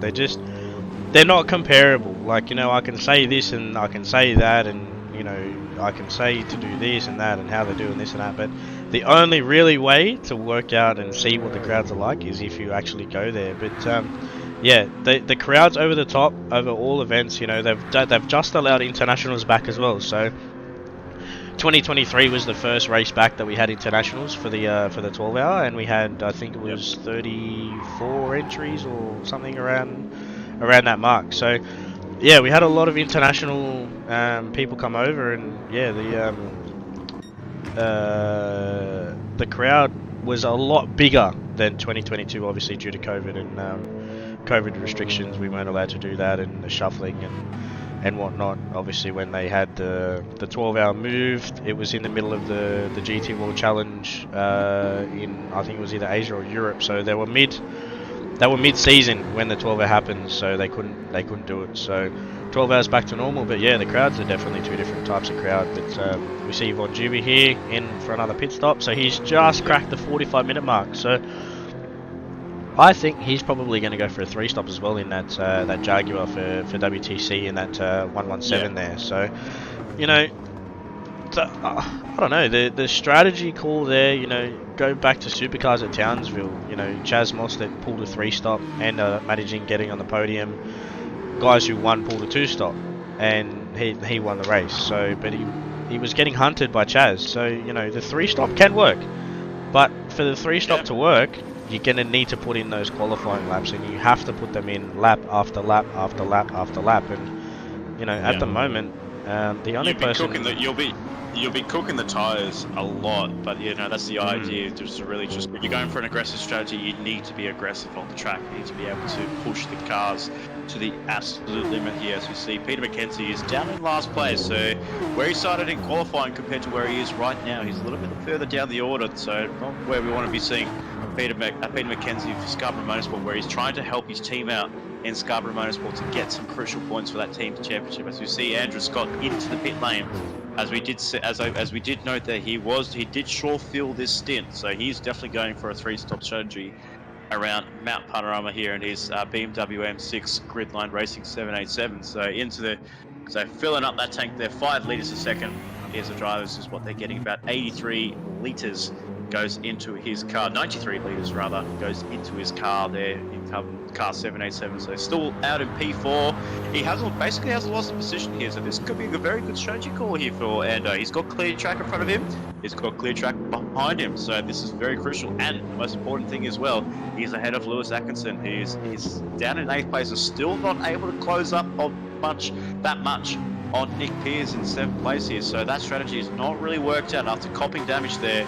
But Nathan Hudson really under the clutches and pressure of Robert Foster for Diffusion Race Engineering, tucked into that slipstream, so he's right in slipstream range. You're going to watch that time come down. Got it now. Ooh, yeah, he's got it now. Going to be able to close up through here, won't be able to make a move coming into the chase for the 23rd lap here at Mount Panorama. He's going to be waiting behind. He's going to be thinking to himself, do I make a move, or will I have to wait for Hudson to come into the pit lane? He goes right, then he goes left into the pit lane, and then we can see there Foster's followed him. So this is an interesting call here. He's got heaps of fuel in his car as well here, Ryan.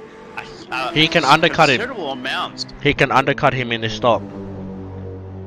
So are we thinking that Foster's going to go for a full tank of fuel and of course fresh set of tires? And I don't know why. That's interesting.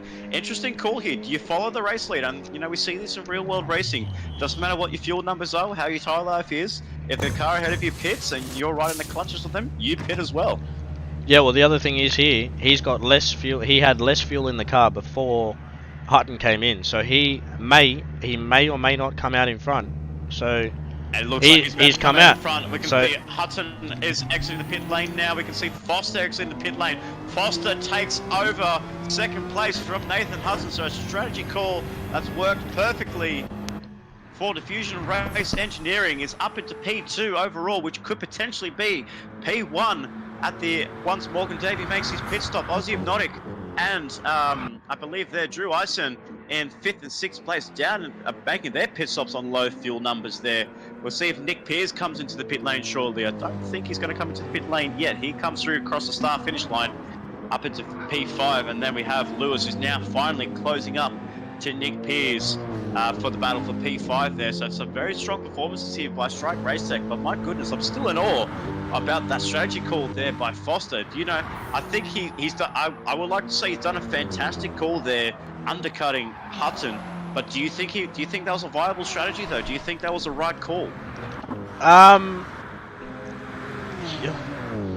Thinking. I'm thinking about what I'm thinking, because what if Morgan Davey goes for a few extra laps? He could have, you know, at least a minimum 2 laps of fresh tyres compared to these boys ahead, and he was actually closing up on Robert Foster as Robert Foster was closing up on Nathan Hudson there. So if he comes in with fresher tyres and he's going out for another lap here, so he's going for probably a push lap in lap here for the Deeds Brewing car 33 entry. I don't know, it's going to be interesting. I'm looking forward to it. I'm very intrigued to see what goes on here. But if Foster wants to make this strategy call work for him, he needs to push. He needs to really use up those tyres. He's going to be burning tyres to try and close that gap to Morgan Davey, because you don't know what Morgan Davey can do in the pit lane, whether he's going to short fuel it or he's going to go for a full tank. Every driver doesn't know, because their race engineers are just telling them, you know, what their assumptions are, but we don't know until they actually come out of the pit lane.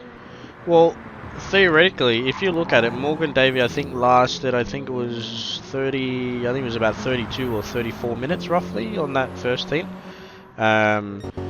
If he keeps going, I think he's probably going to have to make another stop and splash and dash, but 31 second time in the pits, 27 seconds at the moment. He may come out 5 or so seconds in front, but I think realistically what Foster's done there, he knows that Hudden has to do another stop, so Hudden is not going to make the end. I think now what Foster can do, he can sit in front, because, you know, track position is everything around here, you know what I mean. You can control where you put the other car on the track here, specifically, you know, coming into the elbow, this and that, because once you get to turn 2, it's a single file track. You know, you try and overtake, one of you are going in the wall. So yeah, that there was probably, you know, something that I more or less would have potentially also done myself. If not, I would have hit the next lap. So Foster knows the fuel consumption that Hudden has in comparison to him. You know, we saw that, I think it was about an 18 or 20 litre difference. So yeah, that's how he's come out in front. So in doing that, he's potentially going to run longer in this stint, where Hudden will have to then pit. So Foster will run longer in this stint and then splash and dash tyres at the end. So see here, so Morgan Davey's going to have 2 laps. So yeah, so there we go, just like I called, he's going to have 2 lap fresher tyres here, so we'll just have to wait on the fuel numbers, see what he does here. Does he short fuel the car? Does he go for a full tank? We'll find out very shortly there. But like you said, I do agree with Hudson and both Foster. This is actually the first time I've actually seen in any forms of racing that I've raced alongside Robert Foster. This is actually the first time I've actually seen him come up with a very interesting strategic call here. So the Diffusion Race Engineering are seeing something in the telemetry that, you know, has potentially given him the lead there, and he's actually gone for the lead there, as we see Morgan Davey exiting the pit lane right behind Nathan Hudson. Gap. So he's gone for a full tank though, Ryan. So just like the other drivers, they've all gone for full tanks here. I'm surprised they didn't short fuel the cars.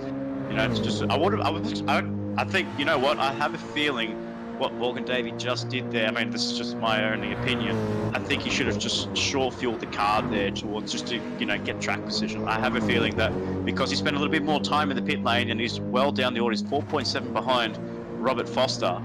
I think, you know, like I said, this is only from commentators here. I think he should have short fueled the car and got a track position.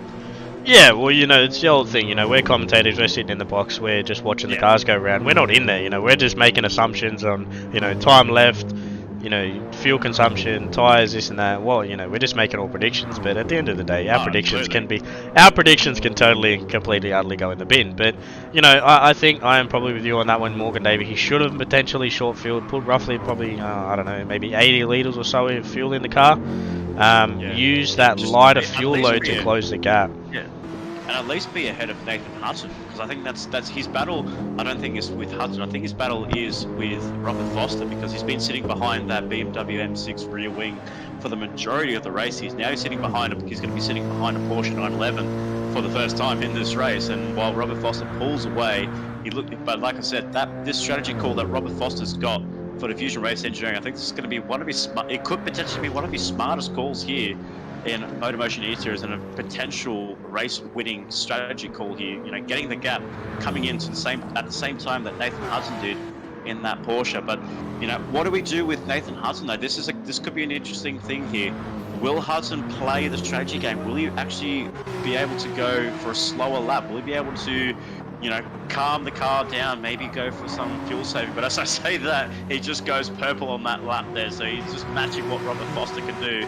Whatever Robert can do, Nathan can do on that same lap. It was just an absolutely incredible pace. The pace that the two boys have in front, and Robert and Nathan, is absolutely incredible. So we look down towards the rest of the field, so we don't give the guys up front the whole credit time. We give Andrew Scott in 4th place. Nick Pierce still hanging out in P5 there, and Lewis is not closing up. So yeah. I'm very, and this, I'll tell you what here, Ryan, this is a very, very clever race here for Strike Race Tech. This looks to be that if everything goes the right way, this is going to be their best performance throughout the whole season. And you know, because they've been bought out by Scarborough Motorsport throughout the Player1 GT3 Championship, they're getting all the support now from Scarborough Motorsport, and the Strike Race Tech has handed their RECs, or the RCA, I believe it's called. They've actually given that to Scarborough Motorsport, so all the development and all the research and development that goes into this car, the setups, the strategies, all goes through Scarborough Motorsport, and it's a huge investment for Strike Race Tech, the little team that has to really punch above their weight. They haven't been able to all season, but so far, signs could be leading in the right direction for Strike Race Tech, with Nick Pierce in 5th place and Shane Addard in 8th place, and actually, interesting enough, leading class. Absolutely incredible. Yeah, Aussie Taylor looks to have dropped down, but he's on an alternate strategy. But I think he's more or less in a battle here with Drew Iveson. So yeah, you know, we've seen those two basically neck and neck throughout the whole race. Shane Addard has been keeping himself well clear of that. I believe he's got Scott Barlow right behind this. So the championship lead, we haven't really mentioned too much about Scott Barlow there. So Scott Barlow, potentially at the end of this race, if he holds on to position and keeps ahead of Scott Taylor, he will be claiming that championship victory for the gold championship. And you know, it's a bit of a quiet race here for Scott Barlow. We haven't really seen too many progressions. He did start second last. He is running 9th overall, second in class. And, you know, we haven't really seen the world of light. He's not really been setting some blistering lap pace. He hasn't really been setting some lap times that we would say, oh, you know, my goodness, like he's right up there with the pace of like for example, for an Andrew Scott, or for a Lewis, or for a Von Duvey, or Nick Pierce. He hasn't really been setting the world of light here. So he did have some great pace in the early seasons, was actually running with some of the elite drivers in the early half of the Player1 GT3 Championship. He's been doing so well. And then a bit of a drop of form, a bit of a lack of confidence at some tracks that he wasn't very strong at. Just hampered his progression of having a bit of a clean sweep of that championship title. But he has to come into this round. He's thinking of that championship, but so far it's running very well there. Runs wide on Hell Corner there, and you know, we've seen that many times there. One iconic moment there is in 2014 with Craig Lowndes and Mark Winterbottom there. That was an iconic moment there. Yes. You run the car wide on the grass, and the car behind you just has nowhere to go, and just spinning around, and you know, and that can happen as well. I mean, it was actually funny enough. I remember an old Trackstars TS2 race. I remember from one of the legends in Matt Simmons. I'm not so sure if you remember that, where he actually he was leading by a country mile, and all of a sudden he just spins it at the first corner. I was just like, he is not an alien after all. so it can happen to anyone. But so far, what I've noticed here is the curbs, from what I remember in day one, of Gran Turismo 7 launching on the PlayStation 4 and PlayStation 5, I remember the physics were very, very different. You know, the cars would not handle very nicely over the curbs. They would actually punish the cars over the curbs if you use them too much and put too much throttle implications. Adam, a friend of mine, actually a former member of Scarborough Motorsport, Xavier Hosking, he said to me many months ago, he said he loved the first day physics of this game, where when you run over the curbs, when the car shouldn't be responsive, you know, it spits you out, and it really just, you know, unsettles the car quite a fair bit. And you know, and we're getting quite close to the physics there. You know, as we can see, their cars not really liking the curbs, and I guess it's a testament to what we see in the real world here, Ryan, that, you know, GT3 cars don't really like to take too much curbs at all. Yeah, the GT3s, the other thing as well, the reason they don't like curbs is because of how stiff their suspension is. Like, their suspension they have is quite incredible. But I'll put a hold in this conversation at the moment, and I do want to thank Roddy Dongs and Nismo Nath and Shadow GT for saying that the production quality and commentators are doing a fantastic job. Thank you very much, and much appreciated. Obviously, Shadow does Racing Track Stars, and I have merged over to MotorMotion for some streaming for them, and I am helping them out. So, big ups to that, and yeah, much appreciated, as I said. But yeah, back to that. What you were saying with the curbs, you know, GT3s, you don't want to touch curbs. GT3s and curbs are like, I don't know, what do you don't put together? You know, you put like peanut butter jelly together, where you know, you run. Don't say that to an American. No, you run. You run. Okay, so right, peanut butter jelly. You run, say, a production car or something like that. You know, you abuse the curbs. GT3s completely opposite. You know, the car bounce. You know, the GT3 likes to be sucked and stuck to the ground. You know, these things have that much amount of aero. They don't even like going through the dipper. So, because it lifts the car up, puts air underneath it, it really unsettles the car. But obviously, that's the ups of Bathurst and the challenges of Bathurst that you need to do. Chuck 3 or 4 GT3 cars into each other, and you know, you're gonna be really seeing them move around. But yeah, I do remember that physics update. But the other thing as well, we've had a lot of suspension updates as well. Yeah. So when they did change the balance of performance in this one, I do think they adjusted the balance of performance in regards to the suspension for the GT3 cars as well. So, but yeah, look, overall, not only that, they adjusted the actual power specifications for the cars to be more or less representative of the real world GT3s. Yeah. As we keep seeing here, we're about with Nathan Hudson setting a 2-minute lap time there, and he's really closing up on Robert Foster. So it's more or less what you could say on par with the real world GT3 definitely cars around Mount Panorama here. But as we keep on board, let's go for an onboard lap here with Nathan Hudson, as he's really closing the gap on Robert Foster. So if you are watching us here on the MotorMotion E-Series YouTube channel, make sure you turn up the volume here at MotorMotion for what is going to be a hot lap here around Nathan Hudson, chasing down Robert Foster for the lead of this Mount Panorama Australian Grand Prix race here, for the lead of the elite class. So make sure you guys sit back, enjoy, turn up the volume, and enjoy a hot lap in the Porsche 911.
what a lap there. That lap was pretty good there from Hutton. Made a couple of sliding mistakes up the top, but yeah, that was a fantastic lap there. But thank you to... It opened the different characteristics of what the Porsche can do compared to the BMW. Obviously, the dirty air effect at the top of the hill really compromised him. So yeah, even though it was closing, he really suffered a lot. So as you mentioned me off the air there, we just want to keep our eyes on Morgan Davey here. So he's gone for a bit of a different strategy here. He's still got good tyres and half a tank of fuel here, but just really dropped far back behind Hudson here. So even though he was about, from what I remember from memory, about 4.7 behind Foster, he's well over 10 seconds behind Foster. So maybe a mistake on his lap. Maybe he's trying to go for a little bit more lean fuel saving in his car. I'm just not too sure. So something a bit of a different strategy call here for Morgan Davey in car 33. But I think the most important thing for Davey is he's well clear of Andrew Scott and he's well clear of Lewis. So does he really need to push the car to the maximum, to the absolute maximum? Because if he keeps himself ahead, he might potentially be able to win this championship. Yeah, well, I'm not one. I haven't really looked at much of the point system in this one, but I was gonna say that to you earlier. Realistically, as Morgan Davey, for me, if I was in his position, I wouldn't be pushing for the race win. Obviously, a Bathurst win is good, but that wouldn't be my focus. My focus is where is Ando, where is Lewis, and where are they in comparison to me. But for Morgan Davey, he's in the best position he can be in at the moment, and he's got Lewis, who is 4 points behind, 2 positions behind him. So what would be, say a 3 or 4 point difference between himself and Ando, he's then got potentially 8 or 10 points difference between him and Lewis. So that points gap can then bounce. But yeah, for me, if I was in Morgan Davey's shoes, just focus on getting to the end, keep your position where you are, and just focus on the championship rather than the race win. Obviously, as I said, Bathurst is Bathurst. Everyone wants to win Bathurst, but I think personally the championship would be a very bigger picture, or a much bigger picture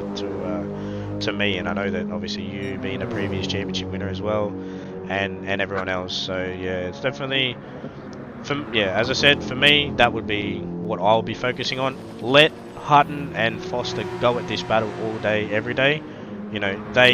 Realistically, Hutton is down the order in the points championship. Foster, he's 40, however many points behind. Essentially, realistically, he doesn't kind of have a chance here at winning the championship unless people disconnect. That's the only way potentially that he's going to win. So unless we see Morgan Davey, Ando, and Lewis really drop down the order, unfortunately, Robert Foster could potentially take the victory, but it might not be enough for the championship. It might propel him up into P3 or P2 at the end of this. So, all full credits go to Robert Foster and Diffusion Race Engineering as we see Lewis into the pit lane for the final time. He did suffer front splitter damage. Reminding everyone, ladies and gentlemen, he did suffer some damage on the front of his car, so that's why he's well down the order there. He's just come up ahead of Von Juvie for WTC Racing. We haven't really mentioned too much of the WTC boys here, Ryan, but what we have noticed, his teammate in Aussie Taylor, Von Juvie's teammate in Aussie Taylor, is up into 6th place overall, but the most 5th place. But the most important thing is he's actually leading the class, and these two are on the same strategy. So could we potentially be seeing a first victory here for Aussie Taylor for WTC Racing? That'll be a huge victory for the boys in the Jaguar outfit. And we see Hudson into the pit lane finally for what is his last pit stop here. We will keep an eye on what Robert Foster does in P1 in the BMW M6. But again, what I really want to reiterate is, and what I actually noticed when you're on board with Morgan Davey, he's actually short shifting the car. He's not going full revs. As we look through here, watch his telemetry here as he's coming through. You can see he's short shifting that Mercedes-Benz. Is he running to the end with just over 21 minutes to go? Can he go to the end? He's got some great tyres. He's got the fuel could be questionable, because if you go past the 20-minute mark, he's potentially looking at, I would think, about maybe 10 laps of racing to go. And I don't think with a fuel tank like that, you're going to get 10 laps of racing here.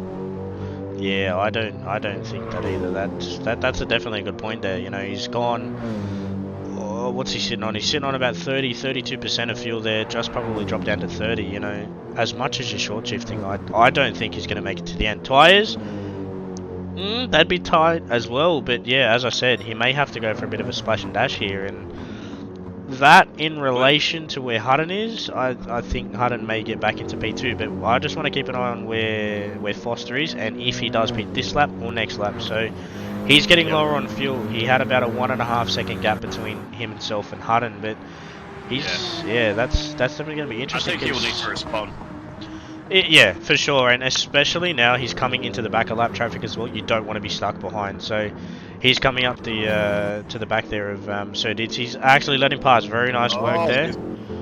Actually, I'm very surprised there. Shane Addard has dropped well down the order there. So he's called for one more lap here, Robert Foster. So he's going for an interesting strategy here. I see there. Also, actually surprised to why Shane Addard was down the order there. He's down in 12th place overall. Third last place in class there, unfortunately, in the pro class. He was running very high there as well, Ryan. Don't forget that he was running high up in the pecking order here in the Player1 GT3 Championship. But unfortunately, yeah, as we saw there, front left suspension damage and front splitter damage has really compromised him for a great result here tonight as the team boss of Strike Race Tech. But these guys are still battling it out here, Ryan. We can see here Scott Taylor's actually gotten ahead of Scott Barlow. It's not going to be enough for the championship victory, but these guys are going to be duking it out for bragging rights on the track here. And we can see there Scott Barlow was ahead going on to the start of the race here, and GLR Scotty has done a very great job to putting that car ahead of Scott Barlow for Black Rose Racing. So Gridline Racing. And the most important thing here is for Scotty. He might not be able to win the championship, but he needs to get points. He needs to move up the order to help his team get those team championship points. Because you have to think, Hudson is in 3rd place and Peter McKenzie is in last place. So team points is going to be very crucial here. So Scott has to try and make some moves as quickly as he can. If he can get himself close to Nick Pearce, he might be able to try and get a few extra points for Gridline Racing. And we're obviously depending on what Lobby B with George Cooke at the helm of the commentary blocks, what that race is looking like. It'll be very interesting to see where this race finishes. Yeah, definitely. Obviously, only being 20 points behind Scarborough Motorsport. You know, the other one, yeah, you know, that's going to be critical on where more or less where Scott Taylor finishes in relation to where the others do as well. So obviously, unfortunately, Peter McKenzie is down the order, so that's probably not where he would want or where the team boss would want. But looking at this now, we've got Foster in the pits. So this is going to be his last and final stop. 17 minutes to go. He's going to have what would be 2 laps better tyres on Hutton as well as fuel. So and a short fuel stint. Yeah, well, so I'd say it'll be a short fuel stint, but we'll keep an eye on where he comes out. So he's in the box now. Pit crew's going to work, and I think they're going to be pretty happy with this one, I'd say. But we'll keep an eye on this one where they come out. As we can see, Hudson exiting, coming up to Murray's corner, and exiting Murray corners onto the pit straight. Does Foster be able to get ahead of Nathan Hudson? He's coming out of the pit lane right now. They are going to be quite close to each other there, so a lot closer for Hudson, and a bit of a tight call there for Diffusion Race Engineering. But it is Robert Foster still ahead of Nathan Hudson here, currently sitting P2, but Morgan Davey. It's the big question here is, ladies and gentlemen, what is he trying to do for strategy? Is he going to try and short fuel the car? Is he going to go for a mammoth sprint, as we saw at Suzuka Circuit 2 rounds ago, where he came in? He did a very similar strategy, Ryan, on that race. You weren't there for the commentary, but he did a very similar strategy. He went for a short stint. He actually did what he's doing right now, short fueling the car, a short shift in the car, really just trying to drive the car to its absolute limit, and then towards the end of the race, fresh tyres, low tank of fuel, and just absolute qualifying laps there.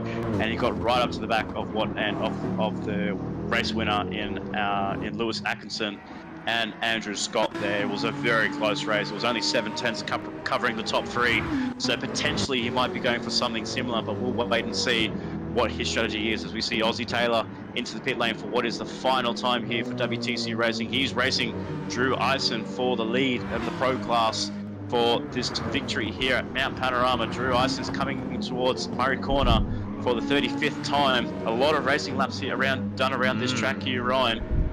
So credit to all the drivers here. They've done a fantastic job getting these cars around the circuit here. Aussie Taylor's coming out of the pit lane right now. It's on the exit there. Drew Ison's just gone ahead of Aussie Taylor there. So the Aston Martin ahead and leading the way in the Gold Championship. Obviously, of course, we have to wait for Scott Barlow to make his transit through the pit lane, but it'll be Drew Ison leading the way. I don't think he's going to have to pit, hey? I reckon Scott Barlow might make it to the end. Is he close? He's got over 50% of fuel, so if he can consistently run where he is, he may make it to the end on fuel. Has he done an underdog strategy here that we haven't been able to keep an eye on, Ryan? He's snuck under the radar.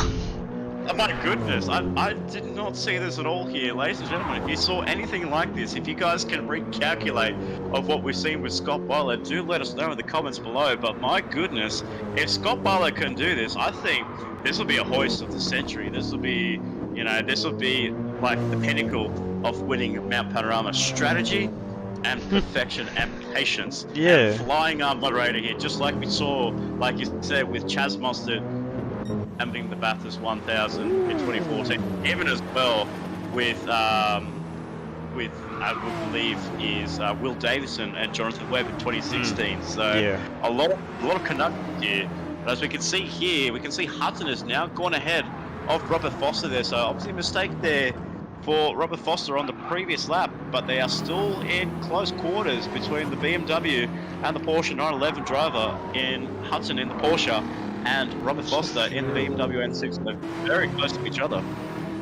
Yeah, I'm just trying to see the fuel difference on where they are. So the closest person to Scott Barlow's fuel is probably Ando. So Scott Barlow's just gone 50% of fuel. So I think with roughly 6, maybe 7 laps to go, Scott Barlow may be on track here if he manages correctly to potentially have flown completely under the radar. I did not see this coming at all. At all. I don't even know what strategy that he's done.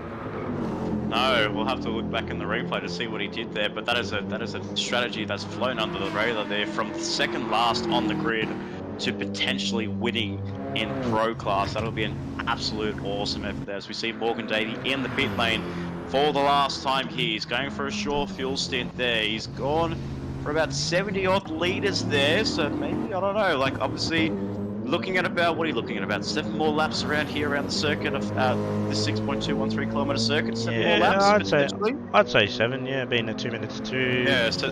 Yeah, you're looking 7, 6.5 to 7. Sitting about 11 seconds behind Robert Foster, so basically more or less where he was sitting before the 2 front runners actually pitted. So it's more or less stabilised, but he's got a bit of traffic there in the likes of Glenn Mead and Big Bruce Shark in 13th place there. So obviously Glenn Mead will just be pulling out of the way there on the cutting there.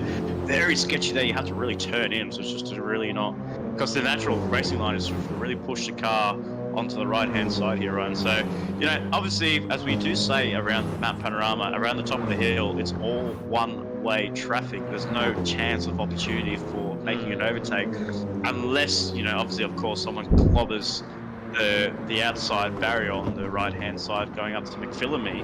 But other than that, you know, it's all single file. You're just following each other. You're just trying to negotiate the dirty air that everyone's putting onto each other.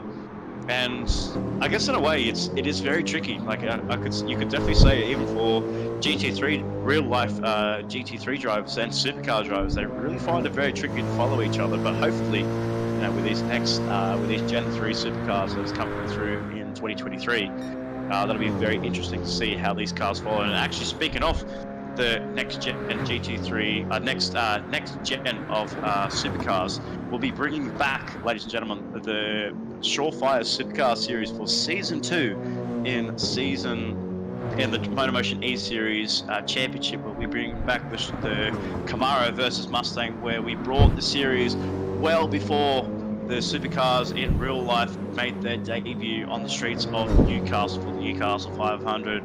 They took all of their analysis and took all the data from MotorMotion E-Series just to try and implement their cars to what it was. And if they implemented the cars perfectly, they knew straight away the Camaros would be ahead.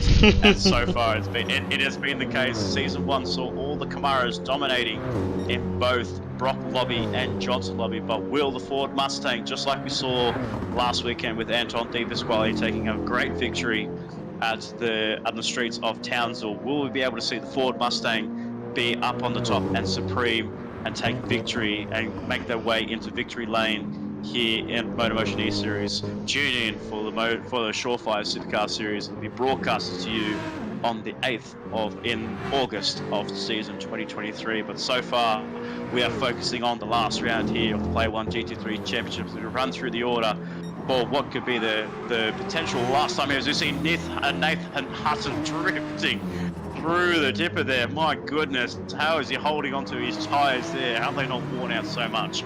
I will never know. Nathan Hutton in first place. Robert Foster right in his clutches of that rear wing in second place. Morgan Davey not really closing up on Foster there, so I think he's just settling in for a P3 here, Ryan. P3 for Morgan Davey. Andrew Scott in fourth place. A little bit of an interesting, not a bit of a surprising call. Strategy play that's gone for Andrew Scott in fourth place, and Lewis, unfortunately, what could have been for Lewis Atkinson if he'd not suffered front splitter damage, a change of the strategy plans for him. Bon Jovi in sixth place for the Jaguar F-Type GT3 spec, and then we have Nick Pearce, seventh overall and last in class, but a much better performance there for the Strike Race Tech entry. And then we have Scott Barlow, the man of the match so far, leading the Gold Championship in the standings and leading the Pro Class field here at Mount Panorama. 8th overall, first in class. Drew Ison is not giving up this fight here. He's led the majority of the race, same as Aussie Taylor in 9th and 10th place, 2nd and 3rd in class. They're not giving up. They want to be trying to challenge Scott Barlow for the victory here tonight. And then down in 4th in class, we have Shane Addard, unfortunately, as we saw cameras on him picking up some damage on his car. They're still carrying that around there, so all credit's due for Shane Addard, still holding on to the car and just gets out of the way of Nathan Hutton and Robert Foster there. As we see, they're very, very sketchy. Wow. Very close quarters. So we can see from an onboard there, how close is this, Ryan?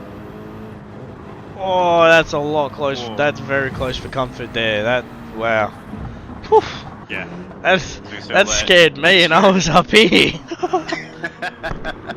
Yeah, absolutely. As it was running down through our order there, we just saw there just a bit of an awkward moment there. And then we have Scott Taylor, unfortunately, losing out to Scott Barlow in what was going to be a strategic race there between the two drivers. Unfortunately, losing out to Scott Barlow in 12th place, and then Glenn Mead, Big Bruce the Shark, our favourite Kiwi Barry White in 13th place, and then Peter McKenzie, the last of the Scarborough Motorsports, in 14th place, while his teammate is still leading the way with only potentially, we're looking at about 4 laps to go here, Ryan. So this is going to be a very spicy 4 laps to go here at Mount Panorama, and the gap is less than a second here, so anything to play by. And for bragging rights here at Mount Panorama between these two drivers, they're not in the championship fight, but they're going to be claiming bragging rights here and getting victory around Mount Panorama with about we're looking at about 4 laps to go officially now as we cross the line. So 4 laps to go around this circuit here. Anyone's game here, but as we know, these two are hard hitters and they are really duking it out for the victory tonight. Yeah, they're doing an absolute stellar job here. I think, they've been battling for the whole hour and 33 and a half minutes. Sorry, Aaron, 23 and a half minutes. Yeah, Aaron, 23 and a half minutes. Otherwise, we're going to go past midnight here, and they're still battling. Yeah, definitely. Like, they've been battling for this long so far, pretty much straight from the green flag. So, they've been doing an absolute job, and essentially, Hutton hasn't been able to blink, or breathe, or realistically, he's had Foster breathing down his neck for the whole race. And if I was Foster, I'd be like, mate, I'm sick of looking at the back of this black and yellow and silver Porsche. But wow, Foster made a massive time gain there on Hutton, but then Hutton just gaps him a little bit on corner exit. But I'll tell you what, Ryan, if they get past the end of the checkered flag here, they're going to be making their way through the Stumpy's pub here at Bathurst. They're going to be making their way to the golf club, going to the driving range, and they're going to be battling each other out there. So the battle between these two is absolutely close here.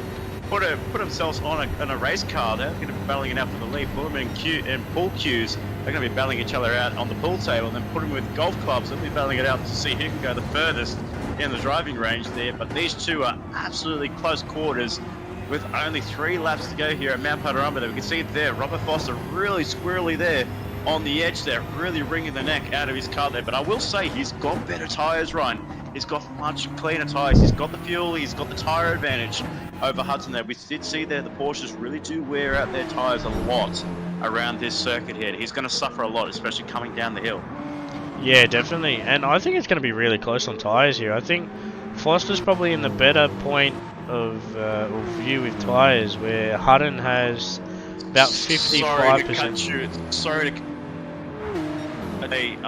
Barlow actually lost the pro class lead there. We can see there down in 8th place, Drew Ison's gone ahead of Scott Barlow. So the battle between these two, you know, if we're looking at a battle for the lead of this race, we also have to keep an eye on the pro class as well. So only just saw it on the timing board there that these two are fighting close quarters there. So it's interesting. We've got a lead for a lead, and we've got the lead for pro. Which one do we look at, ladies and gentlemen? Do let us know in the comments below, because both of them are fighting each other to the absolute death here at Mount Panorama, and there's very exciting racing to see with only just 4 minutes to go here at Mount Panorama. So these boys are going to be able to cross with 2 laps to go as they cross, or they're going to be on their 3rd lap, and then they're going to cross the line with 2 laps to go.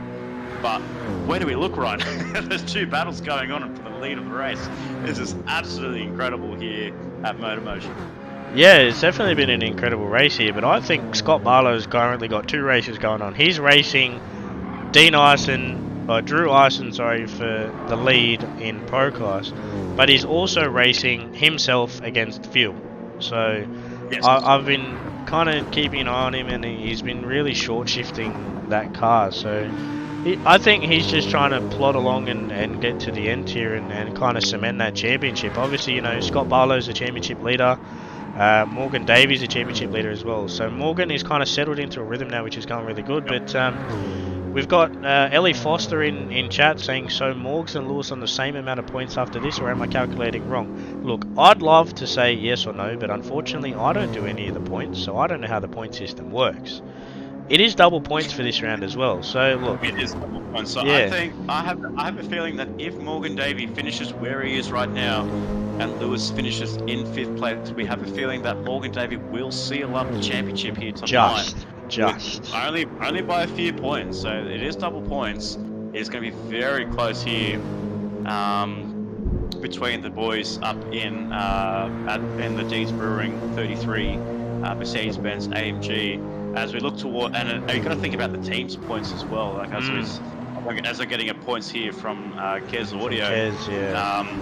So we're seeing that Scarborough Motorsport leading the way on the 43rd lap, but then we also see PJ McKenzie in 14th and last place. So McKenzie's race, unfortunately, is going to hamper their points, while we see Scott Taylor 11th overall and Andrew Scott in 4th place overall. So this could be really, really spicy towards the end there, so we have to keep our eyes on Matthew Johnson in the Pro-Am class with his teammate.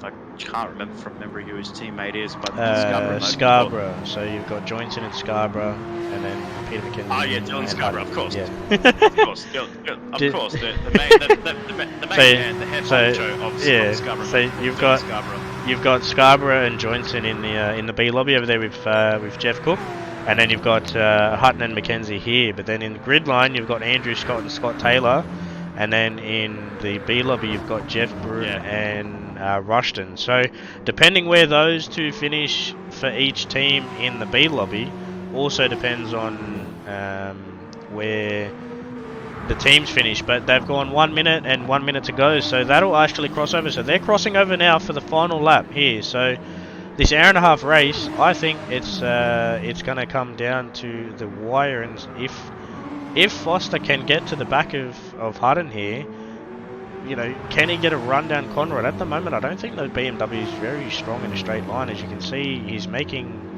0.002 on that Porsche. So yeah, that Porsche is definitely very strong in a straight line. So I think he's going to really need to make the most of it over the top, try and close in and get. Oh, Yeah, really sketchy on the exit there of Griffin's Bend, but. I'm just going to jump back down here to the. Iceland's actually gone Pro well class. clear of Scott Barlow there. So Scott Barlow's riding on fumes here. So they're what on we their thought last was lap now. So what's the strategy call here for Days? As he's about to cross the line, about to cross the time of 3, 2, and 1. This is going to be the final lap here for the Pro Class boys. So we'll keep an eye on these guys, as they're going to be more or less the first drivers crossing the start-finish line. As we want to keep an eye on this battle here. Can Scott Barlow fend off Aussie Taylor on the final lap here? I will go back to your point here, right, Kez, about the team's championship. What I'm looking through here, I can see Dylan Scarborough in 5th place, and with Matthew Joyson in 9th place. And then as well, we have to look at Jeff Brunn in Squirrel 18, 4th place. And we can see Wade Rushton in 11th place overall. So the team's championship between Scarborough and Gridline Racing is going to be super close. But as we can see there, Scott Taylor not able to close up, but for the final time here in the Pro Class, for the final round here for the MotorMotion E-Series, we can see Drew Ison taking victory for Pro Class. Big congratulations to NED Racing. Scott Barlow is your champion for gold, in the gold champion for the Pro Class. Absolute dominant victory there for the man. And then we have Nathan Hutton taking the victory here for Scarborough Motorsport. Big points for the man at Scarborough Motorsports. But this is the man we want to be keeping our eyes on, ladies and gentlemen. Morgan Davey, the privateer driver, ladies and gentlemen. He's not affiliated with any team whatsoever. He's coming across the line in car 33. It's going to be your platinum champion, as he pulls across to wave his fingers and wave his hands in celebration. It is car 33 in Morgan Davey taking the championship victory. Big congratulations to Morgan for taking out the line owners and checkered flag in 3rd place. But the champion of Platinum Class, Andrew Scott, crosses over the line in 4th place. So big congratulations to Morgan Davey and Scott Barlow as your champions in both Platinum and Gold. A big congratulations to Nathan Hudson taking the victory on that last stint. What a last lap that was for both Hudson and Foster in 2nd place. But the big picture here is Ryan, Morgan Davey and Scott Barlow, your champions in the inaugural season of the Player1 GT3 Championship. yeah, that was a big, massive season there, and mate, a privateer taking out their championship, that's huge. That is very huge there. So, you know, we know Morgan Davey, and we know that he's fast, and he's proven it here. So, he really played his strategy really well, and honestly, I think if there was one more lap, Hutton wasn't making the end of that. I looked at his field, and I think he was going to run out on that next lap. So, I think he escaped that with the skin on the back of his neck. So, but Oh, wow. yeah, so I looked at it. He was in the very, very, very bottom of the red. So, yeah, he one more lap, and I don't reckon he would have made the end. But yeah, big congratulations there to Hutton, Foster, and Morgan Davey getting the podium for Bathurst. Here, you know, podiums are always good, but then big congratulations to Morgan Davey and Scott Barlow on taking the relative championship wins. So, you know, championship wins are good. You know, but yeah, they're done well. You know, it's just consistency pays off, and he's done well. And as I said, Scott Barlow flew under the radar, mate. I did not even see what strategy he did. I seen him fighting with Scott Taylor, and then next minute he's in the lead and potentially looking for the race, the class win. So yeah, I was just like, where did this come from? So yeah, I was very confused with that one. Oh, absolutely. And, you know, I'll give full credits to both Morgan Davey and Scott Barlow for what an awesome championship season they've campaigned here at MotorMotion E-Series, the Player1 GT3 Championship. Scott Barlow winning 4 races in a row at the start of the season, or I believe 4 or 5 races in a row. Absolutely incredible. getting that pro class lead and just absolutely dominating the pro class, and putting on a mammoth effort to keep that lead, being under pressure, not having such great results as we saw last time out at Autopolis and a few rounds ago at Barcelona. He didn't have a really great time out there, but the most important thing was he managed to keep himself up towards the pointing end, didn't lose too many points, didn't lose out his concentration and focus on his championship contenders in Scott Taylor and Glenn Mead in the championship. So finishing second place is Scott Taylor, and third place Glenn Mead. But Morgan Davey, he had all the pressure on him to really try and get that championship away from Lewis Atkinson. Lewis Atkinson coming into this race as the championship leader, only 4 points separating each other between those drivers. And unfortunately for Lewis, his time as the championship leader is up, and that number one is going to the privateer in Morgan Davey for the Deeds Brewing entry, Car 33 Mercedes-Benz AMG 2016 model. What a victory. He's absolutely put on some consistency that I've never seen before in MotorMotion E-Series. It's been an absolutely awesome effort to see Morgan Davey really keep that consistency. He's really been up the pecking order here, Ryan. And, you and I, we both know Morgan Davey very well. He's a very consistent driver. He loves his racing. Any racing that he does, he's always up towards the front of the order. And, to see him up there and claiming a championship here in the inaugural GT3 Championship, that is a huge accomplishment. And as a privateer as well, don't forget, ladies and gentlemen, he's the privateer taking out a championship. That is the first here of MotorMotion E-Series. Yeah, definitely. He's done an outstanding job. We've got Andrew Scott in the chat, mate. We had Drew Ison win in elite class, and then Scott Barlow come through in second, and Aussie Taylor in third. Championship going to Scott Barlow.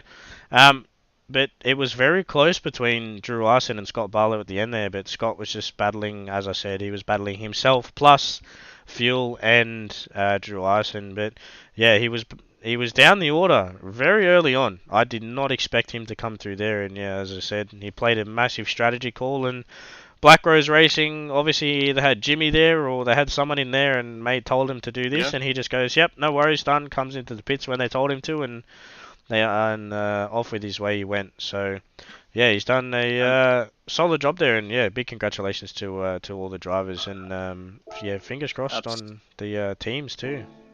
Absolutely, and as I look through towards the Lobby B, we can see there Sean Parker, the privateer, another privateer driver, taking victory at Mount Panorama Bathurst. But the championship will go to Dean van der Zandt for WTC Racing in the Jaguar F-Type. He's done himself wonders and taking the championship victory in the Silver Championship. So well done to Dean van der Zandt for WTC Racing, and Wade Rushton for, I believe that is for Gridline Racing. It looks like he potentially has won the championship as well. I believe it was a very close quarters between himself and Dylan Scarborough. Dylan Scarborough finishing P5 in the race, Wade Rushton finishing outside the top 10. So we'll wait for official results there, but I feel like it might just go towards Wade Rushton for Gridline Racing. So a lot of champions across the board here. So not one team really dominating in all the championships. So it's a very good mix up here, Ryan. So we've had a privateer in platinum. We've had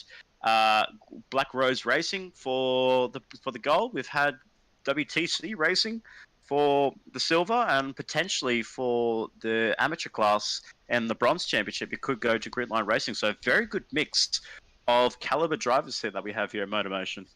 Yeah, certainly. And obviously with me only just joining the series, I have heard of some of these drivers, but some drivers I haven't heard of, and the ones I haven't heard of are doing a pretty stellar job at the moment. So yeah, big congratulations obviously over to the Group B lobby. Top job to them, and I think the fact that they do combine Group A and Group B really shows that the teamwork going through all the teams is shows through the two lobbies, and really tells them, we can work through to get to the top lobby. But yeah, so I'll definitely be keen on how that teams championship, because I have a feeling that's going to be very very close. Because as you said, the results are very up and down. We've got Ando in 4th, and then we've got Scott Taylor down here in 11th. So yeah, it's gonna go either way, I reckon. I don't think Scarborough Motorsport is out of it yet, so they probably want to be sitting there looking at those results and. They'll be praying. They'll be waiting. They'll be waiting for the result sheet to come out pretty soon there. So it'll be a very close quarters between Scarborough and Gridline Racing. But what a performance! What a season it's been. But it's time now to award the Player 1 driver of the day here. And I mean, it might be a bit of a surprise call here for all the viewers here. But I think maybe Ryan might agree with me. I have a feeling I'm gonna have to give it to Scott Barlow here. What a drive, what a strategy, and came from out of nowhere, starting in second last place there. We assumed that he was going to be well down the order and not really contending for a victory, but all of a sudden with about 15 minutes to go, well 20 minutes to go, he was contending for the victory in Pro Class. He lost out the lead to Drew Ison. But we will need to go back throughout all the cameras. We need to look back through the replay on what his strategy call was, because my goodness, what a strategy call and what a race for Scott Barlow to put himself second overall, so second in the Pro Class and in the Gold Championship. That deserves a strong Driver of the Day award for me. Oh yeah, 100%. Definitely agree with you there.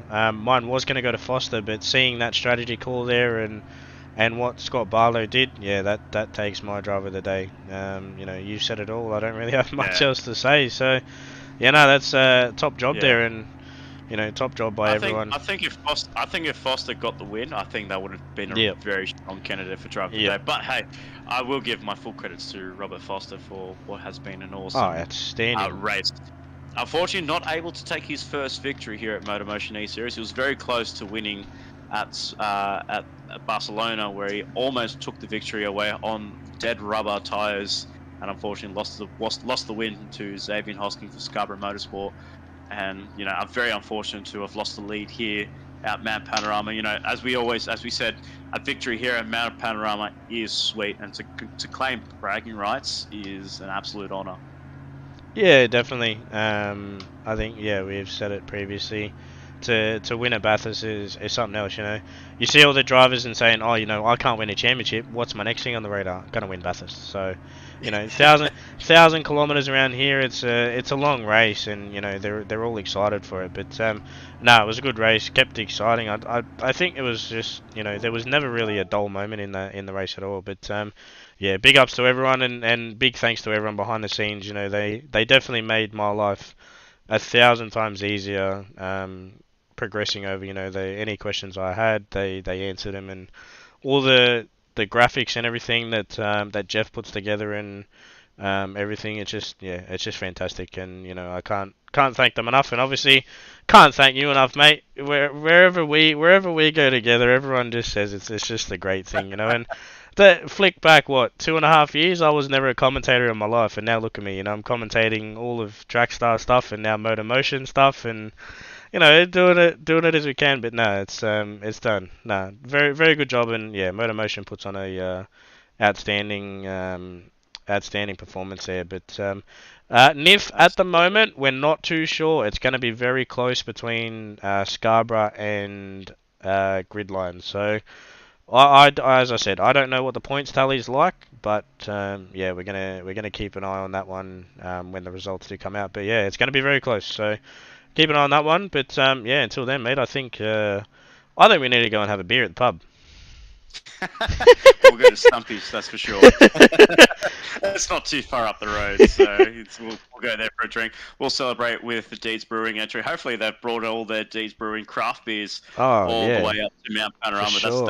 That'll be the ideal drink here. That's obviously, you know, drink responsibly, ladies and gentlemen. Obviously, we don't want to promote all that stuff, but I will say, from the bottom of my heart here, I would like to thank, as we're about to sign off here at MotorMotion E-Series for the Player 1 GT3 Championship. First of all, I would like to thank George Cooke, who has been commentating the Lobby B throughout the whole season as a sole commentator, ladies and gentlemen. So, you know, the sole commentator at MotorMotion E-Series. It is a very tough job to do, and for Scott and for George Cooke to really, you know, bring the broadcasting, commentary, having a good time, and really enjoying the battle packs. I've really been enjoying the Lobby B lobbies. So if you haven't already, do go subscribe to George Cook's Twitch channel in Crazy Cook Kung Fu and really support him on his Twitch channel. You know, he does all of his racing, does all of his commentary and all the series that he competes in. So we can't thank George Cook enough.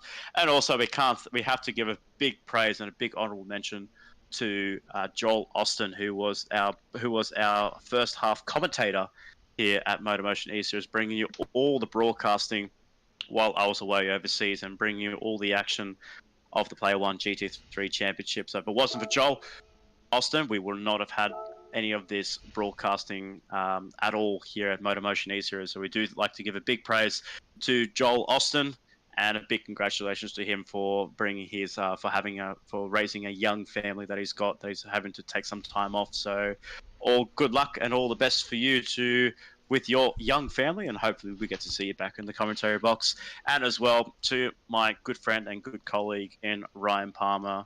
And disappointed if you haven't already. if you haven't, do go subscribe to his Twitch channel as well in DJ SX Pointed, as I always like to call him like that. but if it's in short, it is disappointed there. So he doesn't but no pun intended, he doesn't disappoint at all. He does a lot of racing there on his Twitch channel there, has a bit of fun there, has a bit of banter with his mates, and that's the idea. You know, so go support him, but as well support us here at MotorMotion E-Series. Follow us on Facebook. Follow us, like us on the Facebook channel, and go join our Paddock Pass, where you will get to see all the drivers and interact with all the drivers, series admin, and all new competitors are welcome in the MotorMotion E-Series races that we have. So we are going to be taking a bit of a break here from the GT3 Championship. Next week, we'll be bringing you the finale of the Track Racer TCR Cup. They'll be racing around the Watkins Glen, the bootleg section of Watkins Glen. So we have two titles sealed up, but the big question is who will take out the Division 2 title between Mick Hill and Mitch Collin for Me Cougar Drive Development versus the Bundaberg Red Racing. As we can see Morgan Davey on the screen there. What a way to sign off here at MotorMotion E-Series, Ryan.